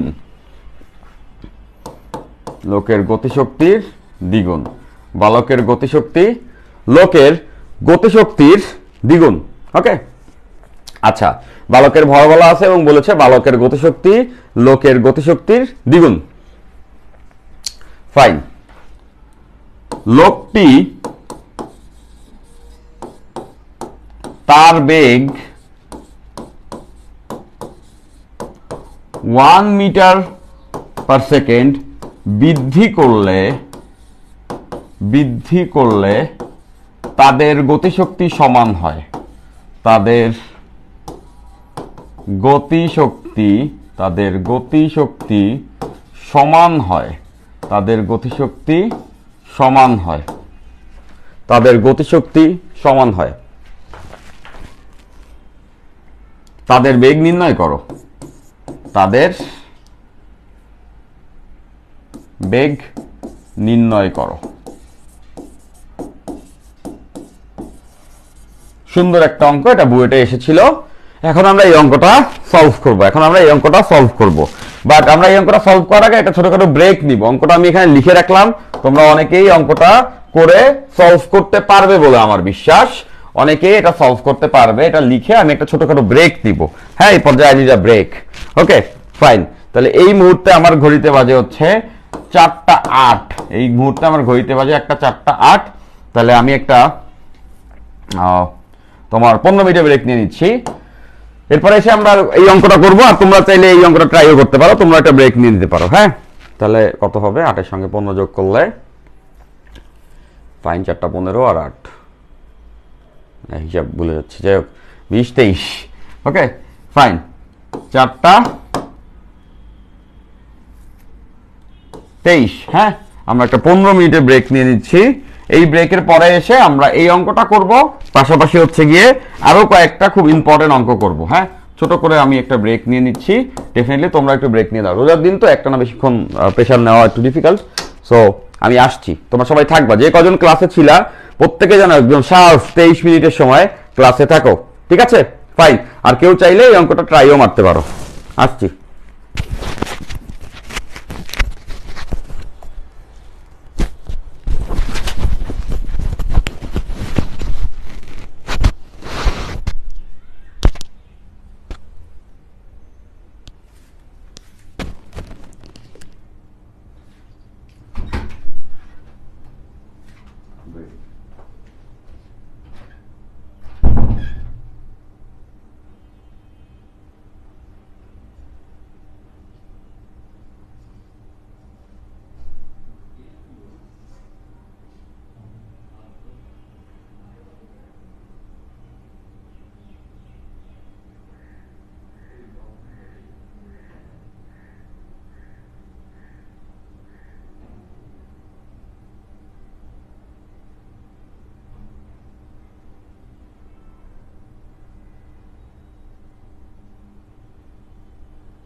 Fine, finally I am back once again. তো হোপফুলি তোমরা সবাই আবার চলে আসবে। সো সবাই আবার যেখানে ছিলাম ওখান থেকে ক্লাসটা শুরু করবো আর কি। হ্যাঁ, আমরা আর কয়েকটা অঙ্ক করবো, আর 3টার মতো অঙ্ক করবো, এরপরে এই ক্লাসটা শেষ করব। ঠিক আছে, এই 3টা অঙ্ক বেশ ভালো, আমরা সবাই ক্লাসে থাকলে হোপফুলি উপকৃত হব। তাহলে চলো ধীরে ধীরে সবাই চলে আসো। আচ্ছা, তোমরা তো জানো ক্লাস টাইমটা কখন, তো আশা রাখবো সবাই ক্লাস টাইমে ক্লাসে থাকবে আর কি। এই সেরা লাবিব হাসান অলরেডি আনসার করে দিছো, ভেরি গুড লাবিব। এই যে আরিফুল রহমান করছো, আইসা পড়ছো বর্ষা, তারপর হচ্ছে সামিয়া চলে আসছো, ভেরি গুড। তারপর হচ্ছে মালিহা আনসার করে দিছো। আফনান, কি অবস্থা আফনান? ইদানিংকালে তোমাকে কম দেখি। আচ্ছা ভাইয়া, আপনাকে তো সৈকত ভাইয়ের মতো লাগতেছে আফনান বলতেছো। আচ্ছা, হ্যাঁ মিল তো আছে বোধহয়, কোনো না কোনো ভাবে লাগতেছে তোমাদের, হয়তো ছোট চুল দেখে হয়তো বা লাগতেছে। সো এটা একটা কারণ আছে, হয়তো বা একটা কারণ আছে, সেটা হচ্ছে আমি আর সৈকত ভাই একই বারবার সব থেকে আসলে হেয়ার কাট নেই, এইটা একটা রিজন। আদারওয়াইজ আমার চুল তোমরা হয়তো বা সবসময় বড় দেখেছো, একরকম দেখেছো, তো সাডেনলি ছোট দেখতেছো আর কি। সো এই জন্য হয়তো বা তোমরা মিল পাচ্ছ আর কি। ঠিক আছে, ফাইন। আচ্ছা ফাইন, ওকে, তাহলে চলো অঙ্কটা সলভ করি। ওকে, আচ্ছা, তো আমরা ব্রেকের আগে এই অঙ্কটা দেখেছিলাম, দিয়ে গেছিলাম, এবার আমরা এই অঙ্কটা সলভ করবো। তাহলে চলো, এই অঙ্কটা সুন্দর একটা অঙ্ক, বইটা এই টাইপের অঙ্কই আসে। হ্যাঁ, তো প্রথমে বলছে বালকের ভর লোকের ভরের অর্ধেক। স্বাভাবিক, বালক তো একটু চিকন হবে। সো আমরা ধরলাম বালকের ভর m1, হ্যাঁ, আর লোকের ভর হচ্ছে গিয়া m2। তাহলে বালকের ভর লোকের ভরের অর্ধেক, এই যে লোকের ভরের অর্ধেক হচ্ছে বালকের ভর। হ্যাঁ, এটা আমরা প্রথমে লিখে নিলাম। ওকে, ফাইন, গেল এটা। এরপর কি বলছে? এরপর বলছে বালকের গতিশক্তি লোকের গতিশক্তির দ্বিগুণ। তাহলে দেখো বালকের গতিশক্তি কত হবে, খুব সিম্পল ব্যাপারটা, সেটা হচ্ছে বালকের গতিশক্তি হাফ বালকের ভর বালকের বেগের বর্গ, হাফ m1 v1 স্কয়ার। লোকের গতিশক্তি কত হবে? হাফ লোকের ভর লোকের বেগ ধরলাম v2 স্কয়ার। বলছে বালকের গতিশক্তি লোকের গতিশক্তি দ্বিগুণ, তার মানে হচ্ছে গিয়া এই লোকের গতিশক্তিকে 2 দ্বারা গুণ করলে বালকের গতিশক্তি। বুঝছি সবাই? পাশাপাশি এই লাইন থেকে এটা লেখা যায় না, দেখো তো, m2 equals to twice m1। তাহলে এইটা কিন্তু আমরা চাইলে বসায় দিতে পারি, m2 এর এখানে এটা বসায় দিতে পারি। ফার্স্ট অফ অল বুঝতে পারতেছ যে এই টু কাটা, তাহলে এই পাশে থাকবে হচ্ছে হাফ বালকের ভর বালকের বেগের বর্গ, এটা কেটে গেল। আর m2 ইকুয়ালস টু আমরা বসাইতে পারবো টুয়াইস m1, তাহলে টুয়াইস m1 m2 এর বদলে বসাইলাম, আর এই টু কাটা v2 স্কয়ার। এবার আমরা একটা কাজ করতে পারি, সেটা হচ্ছে গিয়া আমরা এখান থেকে m1 আর এখান থেকে m1 কেটে দিতে পারি। তাহলে এটা যদি কেটে দিই, তাহলে দেখো আমরা কিন্তু এটা লিখতে পারি v1 square equals to 4v2 square, v1 square equals to 4v2 square, এই টু এখানে উঠছে। ওকে, তাহলে এখান থেকে এটা লেখা যায়, দেখো v1 ইকুয়ালস টু বর্গমূল করলে 2v2, v1 equals to 2v2, এটা নিশ্চয়ই সবাই বুঝছো, v1 ইকুয়ালস টু 2v2। এটা রেখে দিই। আমাদের আননোন কয়টা? আননোন তো 2টা, আননোন হচ্ছে গিয়া v1 আর v2, তো 2টা আননোনের জন্য 2টা ইকুয়েশন লাগবে, এটা 1 নাম্বার ইকুয়েশন। এবার চলো আমরা দ্বিতীয় ইকুয়েশনটাকে খুঁজে বের করে নিয়ে আসি। তাহলে খেয়াল করে দেখো দ্বিতীয় ইকুয়েশন কোনটা হবে। দ্বিতীয় ইকুয়েশন জেনারেট করার জন্য বলছে যে লোকটি তার বেগ 1 মিটার পার সেকেন্ড স্কয়ার বৃদ্ধি করলে তাদের গতিশক্তি সমান হয়ে যাবে। ফাইন, তাদের গতিশক্তি তখন সমান হবে। তাহলে বালকের গতিশক্তি হচ্ছে হাফ m1 v1 স্কয়ার, আর লোকের গতিশক্তি হাফ m2। তার বেগকে যদি 1 বাড়ায়, দেখো লোকের বেগ ছিল v2, এটাকে 1 বাড়াইছে, তাহলে তার গতিশক্তি হবে half m2 v2 plus 1 whole square. এইবার তার গতিশক্তি 1 বাড়ানোর পরে গতিশক্তি বালকের গতিশক্তি সমান। এবার চলো দুই পাশ থেকে হাফটা আগে কেটে ফেলি, তাহলে এখানে রাখবে m1 v1 স্কয়ার, আর এখানে m2 এর বদলে কি লেখা যায়? m2 এর বদলে লেখা যায় 2m1, তাই না?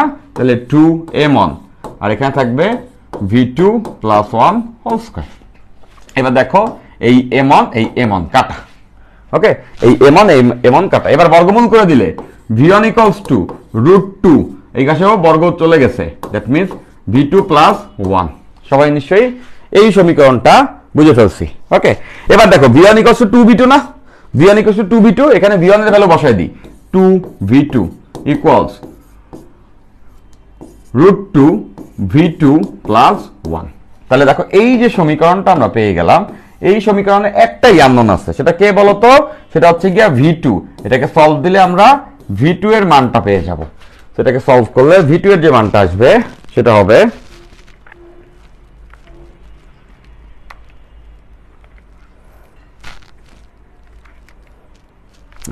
কি করি, √2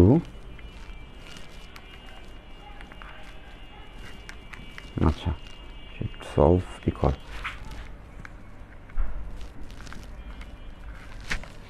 আচ্ছা তোমরা এটার আনসার করেছো।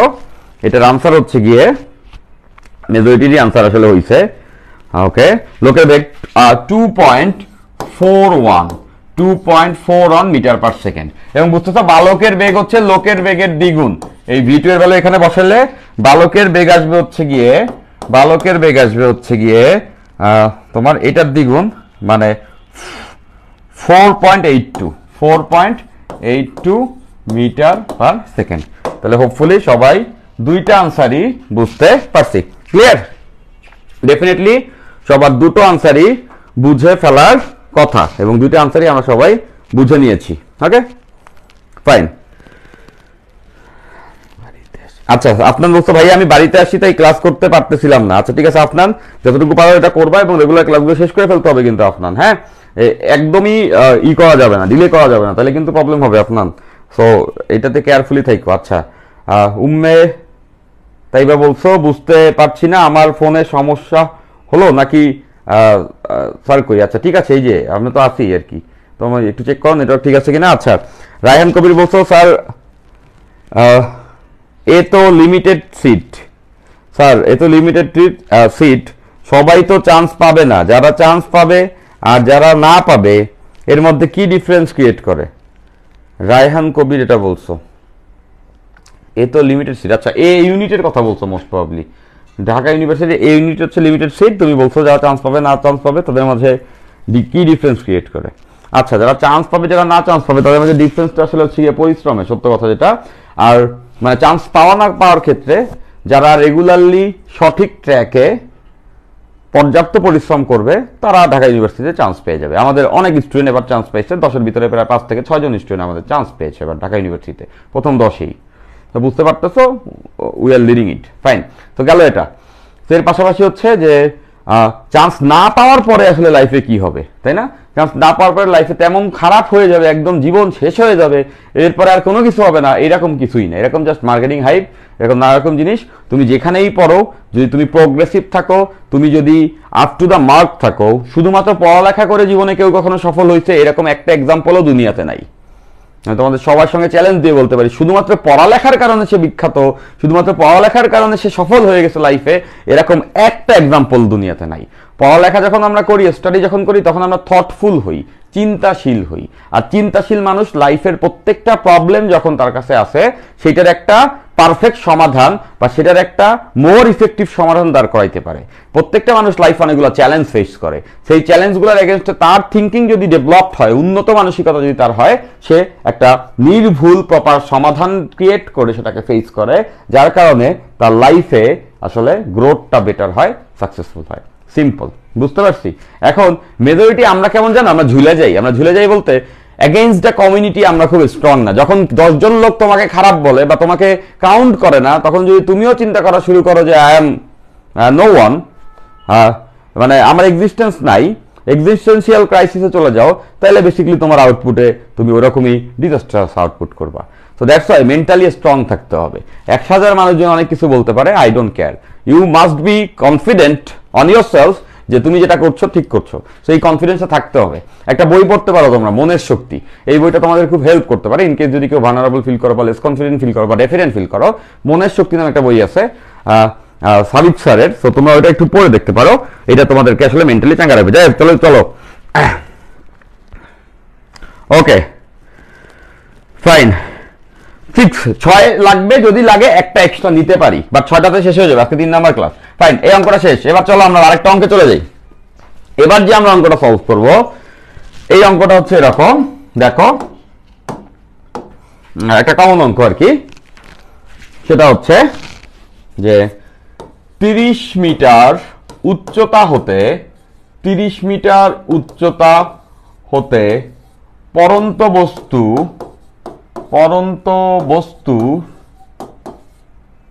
বস্তুর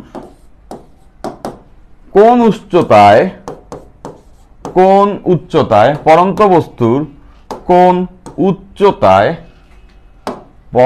বস্তুর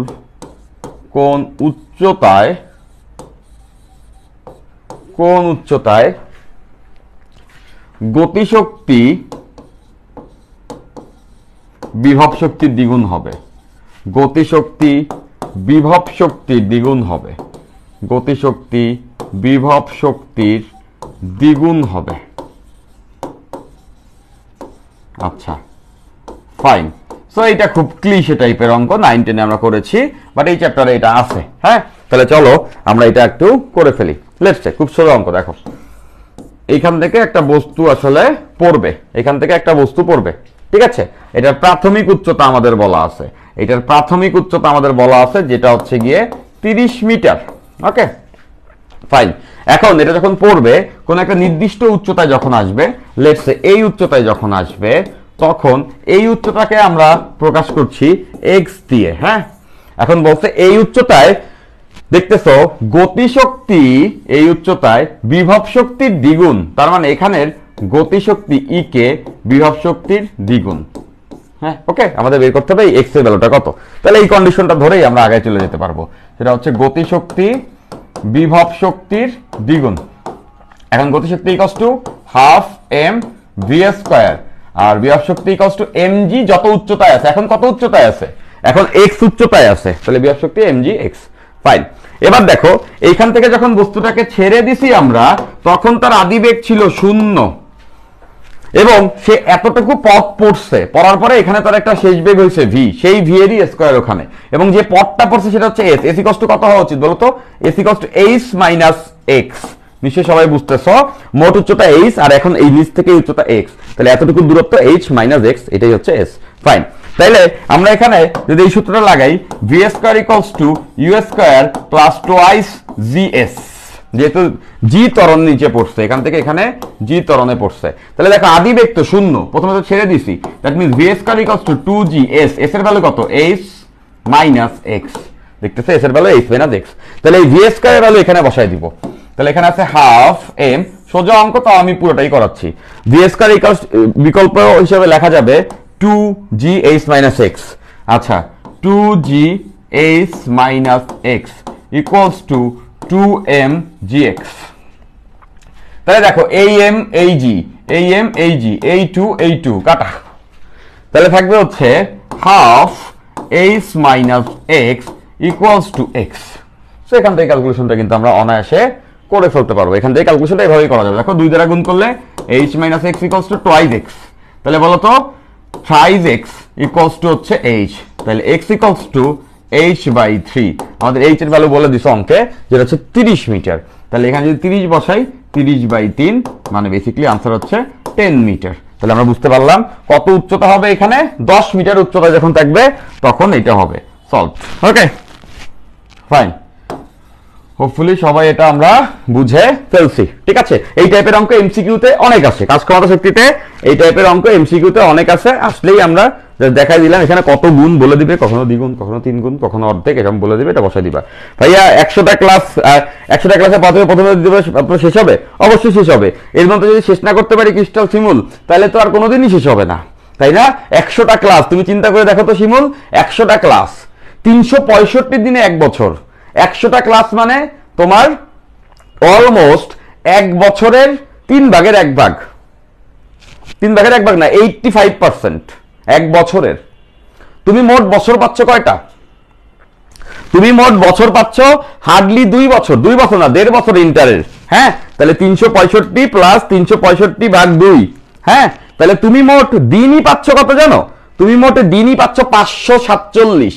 আমি ধরলাম 550 দিন তুমি পাচ্ছ ইন্টারে, 550 দিন। সাবজেক্ট কয়টা বলো? আমি তোমাকে হিসাব দিয়ে দিই একদম, হ্যাঁ 1.5 বছর পাচ্ছ মানে 550 দিন বাড়ায় ধরলাম। সাবজেক্ট কয়টা?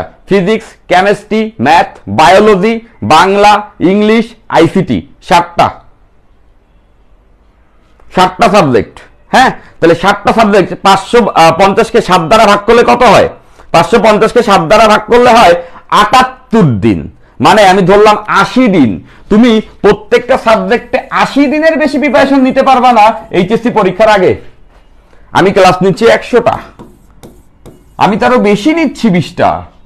এত টাইম তো তুমি প্রত্যেক সাবজেক্টে পাচ্ছ না, প্রত্যেক সাবজেক্টে তুমি এটা পাচ্ছ না। এই 20টা কেন বেশি আমি নিচ্ছি? তার কারণ হচ্ছে গিয়ে বাংলা, ইংলিশ, আইসিটি এইগুলোতে একটু কম টাইম লাগবে, সিলেবাস ছোট আছে। তো ওই টাইমটা ফিজিক্স, কেমিস্ট্রি, ম্যাথে ভাগ হয়ে যাবে। বাংলা, ইংলিশ, আইসিটি, বায়োলজিতে কম টাইম লাগবে, তো ওইগুলো ফিজিক্স, কেমিস্ট্রি, ম্যাথে ভাগ হয়ে যাবে। তার মানে এর থেকে বেশি নেওয়া মানে কি জানো? তোমরা হিসাবটা ধরতে পারো না, এর থেকে বেশি নেওয়া মানে তোমার যা ইচ্ছা তাই বোঝো। অনেকে বলে না 500 ক্লাস নিবো, আরে 500 ক্লাস নিতে তো 2 বছর চলে যাবে। তো 2 বছর চলে গেলে তো এইচএসসি পরীক্ষা শেষ হয়ে যাবে। সবাই মনে করতেছে বেশি ক্লাস, বাট সাবজেক্ট তো একটা না, সাবজেক্ট তো 7টা। সো এইভাবে চিন্তাশীল হইতে হবে।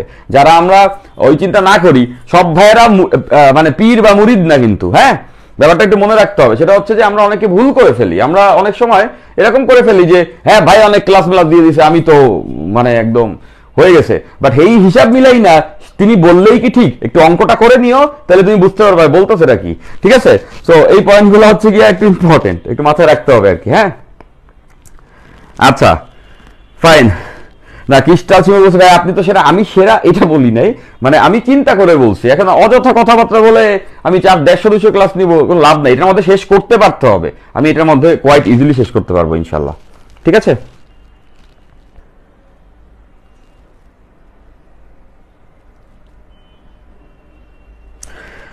রায়ান কবি বলছে পেরেক উপরে মারলে কি হবে? পেরেক যখন উপরে মারবা তখন গতিশক্তি দিয়ে কাজ হবে। দেখো পেরেক উপরে মারার যে একটা কথা বলছো, লেটস সে এখানে একটা পেরেক আছে, মানে আমি একদম সিলিং এ পেরেক মারতেছি, ছাদে, তখন তোমার কষ্টটা বেশি হবে। কারণ হচ্ছে এই এম ভরের হাতুড়িকে তুমি তো এইভাবে বাড়ি দিবা, ভি বেগে বাড়ি দিবা না এম ভরের হাতুড়িকে।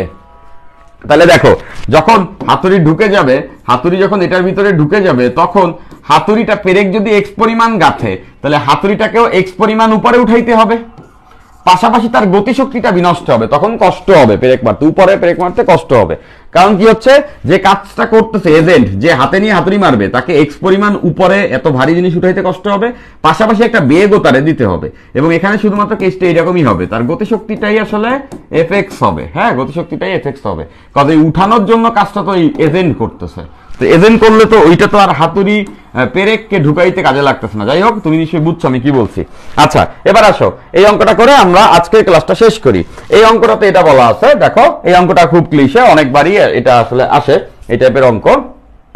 একটি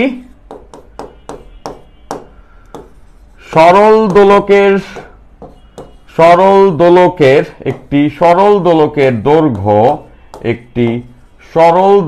দৈর্ঘ্য 2 মিটার,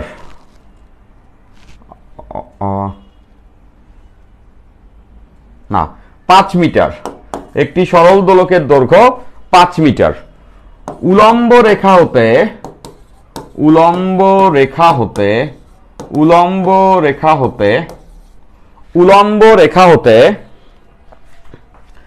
3 মিটার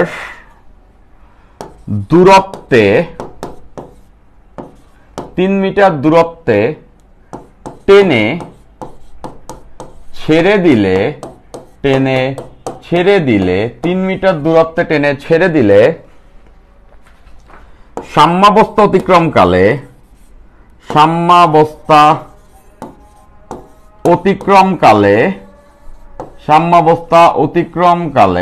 যখন সাম্যাবস্থা সে অতিক্রম করবে, সাম্যাবস্থা অতিক্রমকালে এর বেগ নির্ণয় করো। সাম্যাবস্থা অতিক্রমকালে এর বেগ নির্ণয় করো। Okay fine.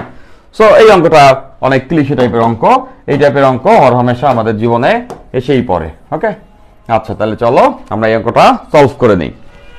একটি সরল দোলকের দৈর্ঘ্য 5 মিটার। হ্যাঁ, মানে ব্যাপারটা অনেকটা এরকম, এটা একটা সরল দোলক, সো এই দোলকটার দৈর্ঘ্য হচ্ছে গিয়া 5 মিটার। হ্যাঁ, এটার দৈর্ঘ্য 5 মিটার। এখন এইটার এই যে উলম্ব রেখা, এখান থেকে ডানে টেনে নিছি, এটাকে এখান থেকে এখানে টেনে নিছি, এখান থেকে এখানে টেনে নিছি এবং বলছে উলম্ব রেখা থেকে 3 মিটার দূরে টেনে নিছি। এই যে উলম্ব রেখা থেকে 3 মিটার দূরে টেনে নিছি, দ্যাট মিনস এইখান থেকে এইটার যে দূরত্ব এইটা হচ্ছে 3 মিটার, এই দূরত্ব 3 মিটার, উলম্ব রেখা থেকে 3 মিটার পাশে সরাই নিছি। আর সাম্যাবস্থা বলতে বোঝায় এই মাঝের অবস্থা, সরল দোলকের সাম্যাবস্থা বলতে এই মাঝের অবস্থা। ওকে, এখান থেকে ছেড়ে দিলে এখান থেকে এটা বেগে যাবে, এই জায়গার বেগটা আমাদের বের করতে হবে, সাম্যাবস্থায় বেগ কত এটা বের করতে, ছেড়ে দিলে একটা বেগ আসবে। Okay fine. এবং এই সরল দোলক এই পুরোটার দৈর্ঘ্য কত এটা আমরা জানি, এই পুরোটার দৈর্ঘ্য আমাদেরকে বলে দিচ্ছে, এই পুরোটার দৈর্ঘ্য হচ্ছে 5 মিটার, সরল দোলকের পুরোটার দৈর্ঘ্য 5 মিটার। ওকে, এইটা 5 মিটার এবং এটাকে 3 মিটার টেনে ছেড়ে দেওয়া হয়েছে, বুঝছি সবাই কন্ডিশন। Okay fine. তাহলে এবার দেখো যে এইটা যদি 5 মিটার হয় তাহলে এইটা তো সবাই বুঝতে পারতেছি, আমি যদি এরকম একটা রেখা টানি যে এই অবস্থান থেকে ছাড়ছি, তাহলে এখান থেকে এখানে আসা মানে কি এতটুকু উচ্চতা নেমে আসা না, এটা তো এইচ এর সমান। দেখো তো এইখান থেকে এখানে আসা মানে কি এতটুকু উচ্চতা নেমে আসা, তার মানে আমরা এটা লিখতে পারবো এখানের মোট বিভব শক্তি mgh, এখান থেকে ছাড়ছি, আর এখানের মোট গতিশক্তি হাফ এম বি স্কয়ার, এখানের মোট গতিশক্তি হাফ এম বি স্কয়ার, দেখতেছো এইটুকু হচ্ছে এইচ, তাহলে এখানের মোট বিভব শক্তি mgh আর এখানের মোট গতিশক্তি হাফ এম বি স্কয়ার, তাহলে এখানের মোট বিভব আর এখানে মোট গতি সমান হবে শক্তি সংরক্ষণশীলতার নীতি। তাহলে আমরা লিখতে পারবো mgh ইকুয়ালস টু হচ্ছে গিয়ে half M V square, mgh equals to half M V square. ঠিক আছে, তাহলে এখান থেকে mm কাটা, এই ভিটা তো এই জায়গার বেগ তাই না, তাহলে আমরা দেখতে পাচ্ছি v ইকুয়ালস টু আসবে √2gh, এখান থেকে ক্যালকুলেশন করলে v ইকুয়ালস টু √2gh। তার মানে আমরা দেখতে পাচ্ছি এই v যদি আমরা বের করতে চাই, এই v যদি আমরা বের করতে চাই তাইলে আমাদের h এর ভ্যালুটা জানতে হবে। এখন আসে h এর ভ্যালুটা জানি, এই h এটা কত এটা জানতে হবে, এটা বের করা কোয়াইট সিম্পল। কিভাবে দেখো, সেটা হচ্ছে এইটা যদি 5 হয় তাহলে ডেফিনেটলি এই দৈর্ঘ্য 5, এটাও 5, এই একই তো সুতা, এই থেকে এইটা এই একই তো সুতা, এটার দৈর্ঘ্য 5। তাহলে এবার এই ত্রিভুজটা খেয়াল করো, আমার হাতটা ফলো করো, এই হাতটা, এই ত্রিভুজে এইটা অতিভুজ, এটা হচ্ছে ভূমি, তাহলে এটা হচ্ছে লম্ব, তাহলে পিথাগোরাস মারো তো, দেখো তো এটা 5 এর স্কয়ার মাইনাস 3 এর স্কয়ার, রুট ওভার করলে পিথাগোরাস দিলে এই দৈর্ঘ্য 4 মিটার, এটা সবাই বুঝবা, এটা 5 এটা 3, তাহলে পিথাগোরাস দিলে এতটুকু হচ্ছে গিয়া 4 মিটার। তাহলে খেয়াল করে দেখো এতটুকু কত, এই যে এতটুকু, এতটুকু বের করা যাবে, এটাই তো এইচ এর সমান, ইজন্ট ইট, দেখতেছে এটাই তো এইচ, এটা প্যারালাল, তাহলে এই পুরোটা 5 আর এটা হচ্ছে 4, পুরোটা 5 এটা 4, তাহলে এইচ এর ভ্যালু হচ্ছে 5 মাইনাস 4, তার মানে হচ্ছে 1 মিটার, এইচ এর ভ্যালু 1 মিটার, তাহলে এখানে 1 বসাই দিব, তাহলে v ইকুয়ালস টু √2, g এর ভ্যালু 9.8 আর এইচ এর ভ্যালু হচ্ছে 1, তাহলে এখানে ভেলোসিটি মান আসবে 2 × 9.8 × 1, যেটার ভ্যালু হচ্ছে v equals 4.427 metre per second, 4.427 metre per second. Okay fine. এরকম অনেক সুন্দর সুন্দর অঙ্ক আছে কাজ ক্ষমতা শক্তিতে, বেশ কিছু অ্যাডভান্স অঙ্ক আমরা দেখব। হ্যাঁ, কাজ ক্ষমতা শক্তিতে বেশ কিছু অ্যাডভান্স অঙ্ক আমরা দেখব, ঠিক আছে। তো আজকের ক্লাসে আমরা বেশ কিছু অঙ্ক দেখেছি, অলরেডি 5টার মতো বেজে গেছে, আসলে আজান দিয়ে ফেলছে, তো এই ক্লাসকে আমরা লম্বা করবো না, 3 নাম্বার ক্লাস, তাহলে বুঝছি আরো 3টা ক্লাস আছে। থিওরির জায়গাগুলো মোটামুটি পড়ানো শেষ, এরপরে আছে ক্ষমতার কয়েকটা সূত্র আর টুকটাক জিনিসপত্র আছে, তো এখানে চমৎকার সব জিনিসপত্র আমি পড়ানোর সুযোগটা পাবো, ঠিক আছে।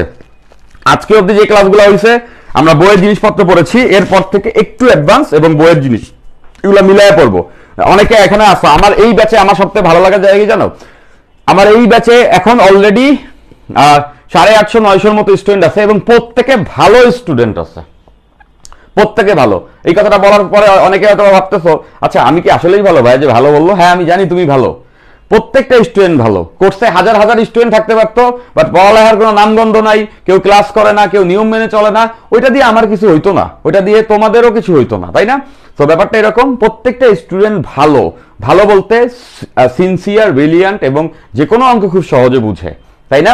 তার মানে আমি এতটুকু বিশ্বাস রাখতে পারি, এই ডু অর ডাই 2.0 কোর্সের যে পোলাপান আছো তোমরা অ্যাডমিশন টেস্টে টপ 100 বুয়েটিয়ান্সের মধ্যে এখানে কম করে হলো 40 থেকে 50 জন আছো, টপ 100 এর মধ্যে থাকবা তোমরা, বিশ্বাস রেখো। শুধুমাত্র পরিশ্রমটা ধরে রাখতে হবে। ফিজিক্সে যেটা করতেছো, কেমিস্ট্রি ম্যাথমেটিক্সেও যেন এভাবে করে ব্যালেন্সটা করো, বিশ্বাস রেখো, এখান থেকে অনেক ভালো রেজাল্ট বেরোবে। যেভাবে করে 24 থেকে অনেক স্টুডেন্ট, 23 থেকে অনেক স্টুডেন্ট আমাদের বুয়েটের ভিতরে টপ 10 এর মধ্যে 6 জন চান্স পাইলো, ঢাকা ইউনিভার্সিটি টপ 10 এ 5 জনের জন্য 6 জন, আমি ক্যালকুলেশনটা দেখিনি, 5 জন মোস্ট প্রবাবলি। সো চান্স পাইলো, তোমাদের এই ব্যাচ থেকে প্রচুর চান্স পাবে ইনশাল্লাহ। ঠিক আছে, ফাইন। আচ্ছা ভাই, বইয়ের ম্যাথ শেষ করার পর কি করতে পারি স্যার? এটা রায়হান কবির বলছে, বইয়ের ম্যাথ শেষ করার পরে তোমার কাজ শেষ। তারপরে যদি তুমি কিছু করতে চাও, কোশ্চেন ব্যাংকটা একটু খুলে দেখতে পারো, বাট ওটা ম্যান্ডেটরি না।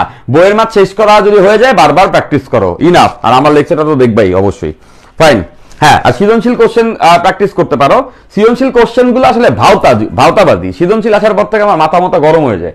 গরম হয়ে যায় এই কারণে যে স্টেমের সঙ্গে যে উদ্দীপক, স্টেমের সঙ্গে যে কোশ্চেনের একটা মিলন থাকার কথা, সেটা কিছু রাখে না। করতে একটা স্টেম দেয়, ওখানে জাস্ট কয়েকটা ডেটা, এই কথাগুলারই ডেটার মাধ্যমে অপু তপু ওরা এত বেগে দৌড়াইতেছিল হেন তেন বইলা একটা ডেটা দিয়ে দেয়, আর লাস্টে যায় ঠিকই এই মেইন স্ট্রিম অঙ্কগুলাই করতে হয়, বরঞ্চ আরো বাজে হয়, আরো সোজা হয়ে যায় জিনিসটা।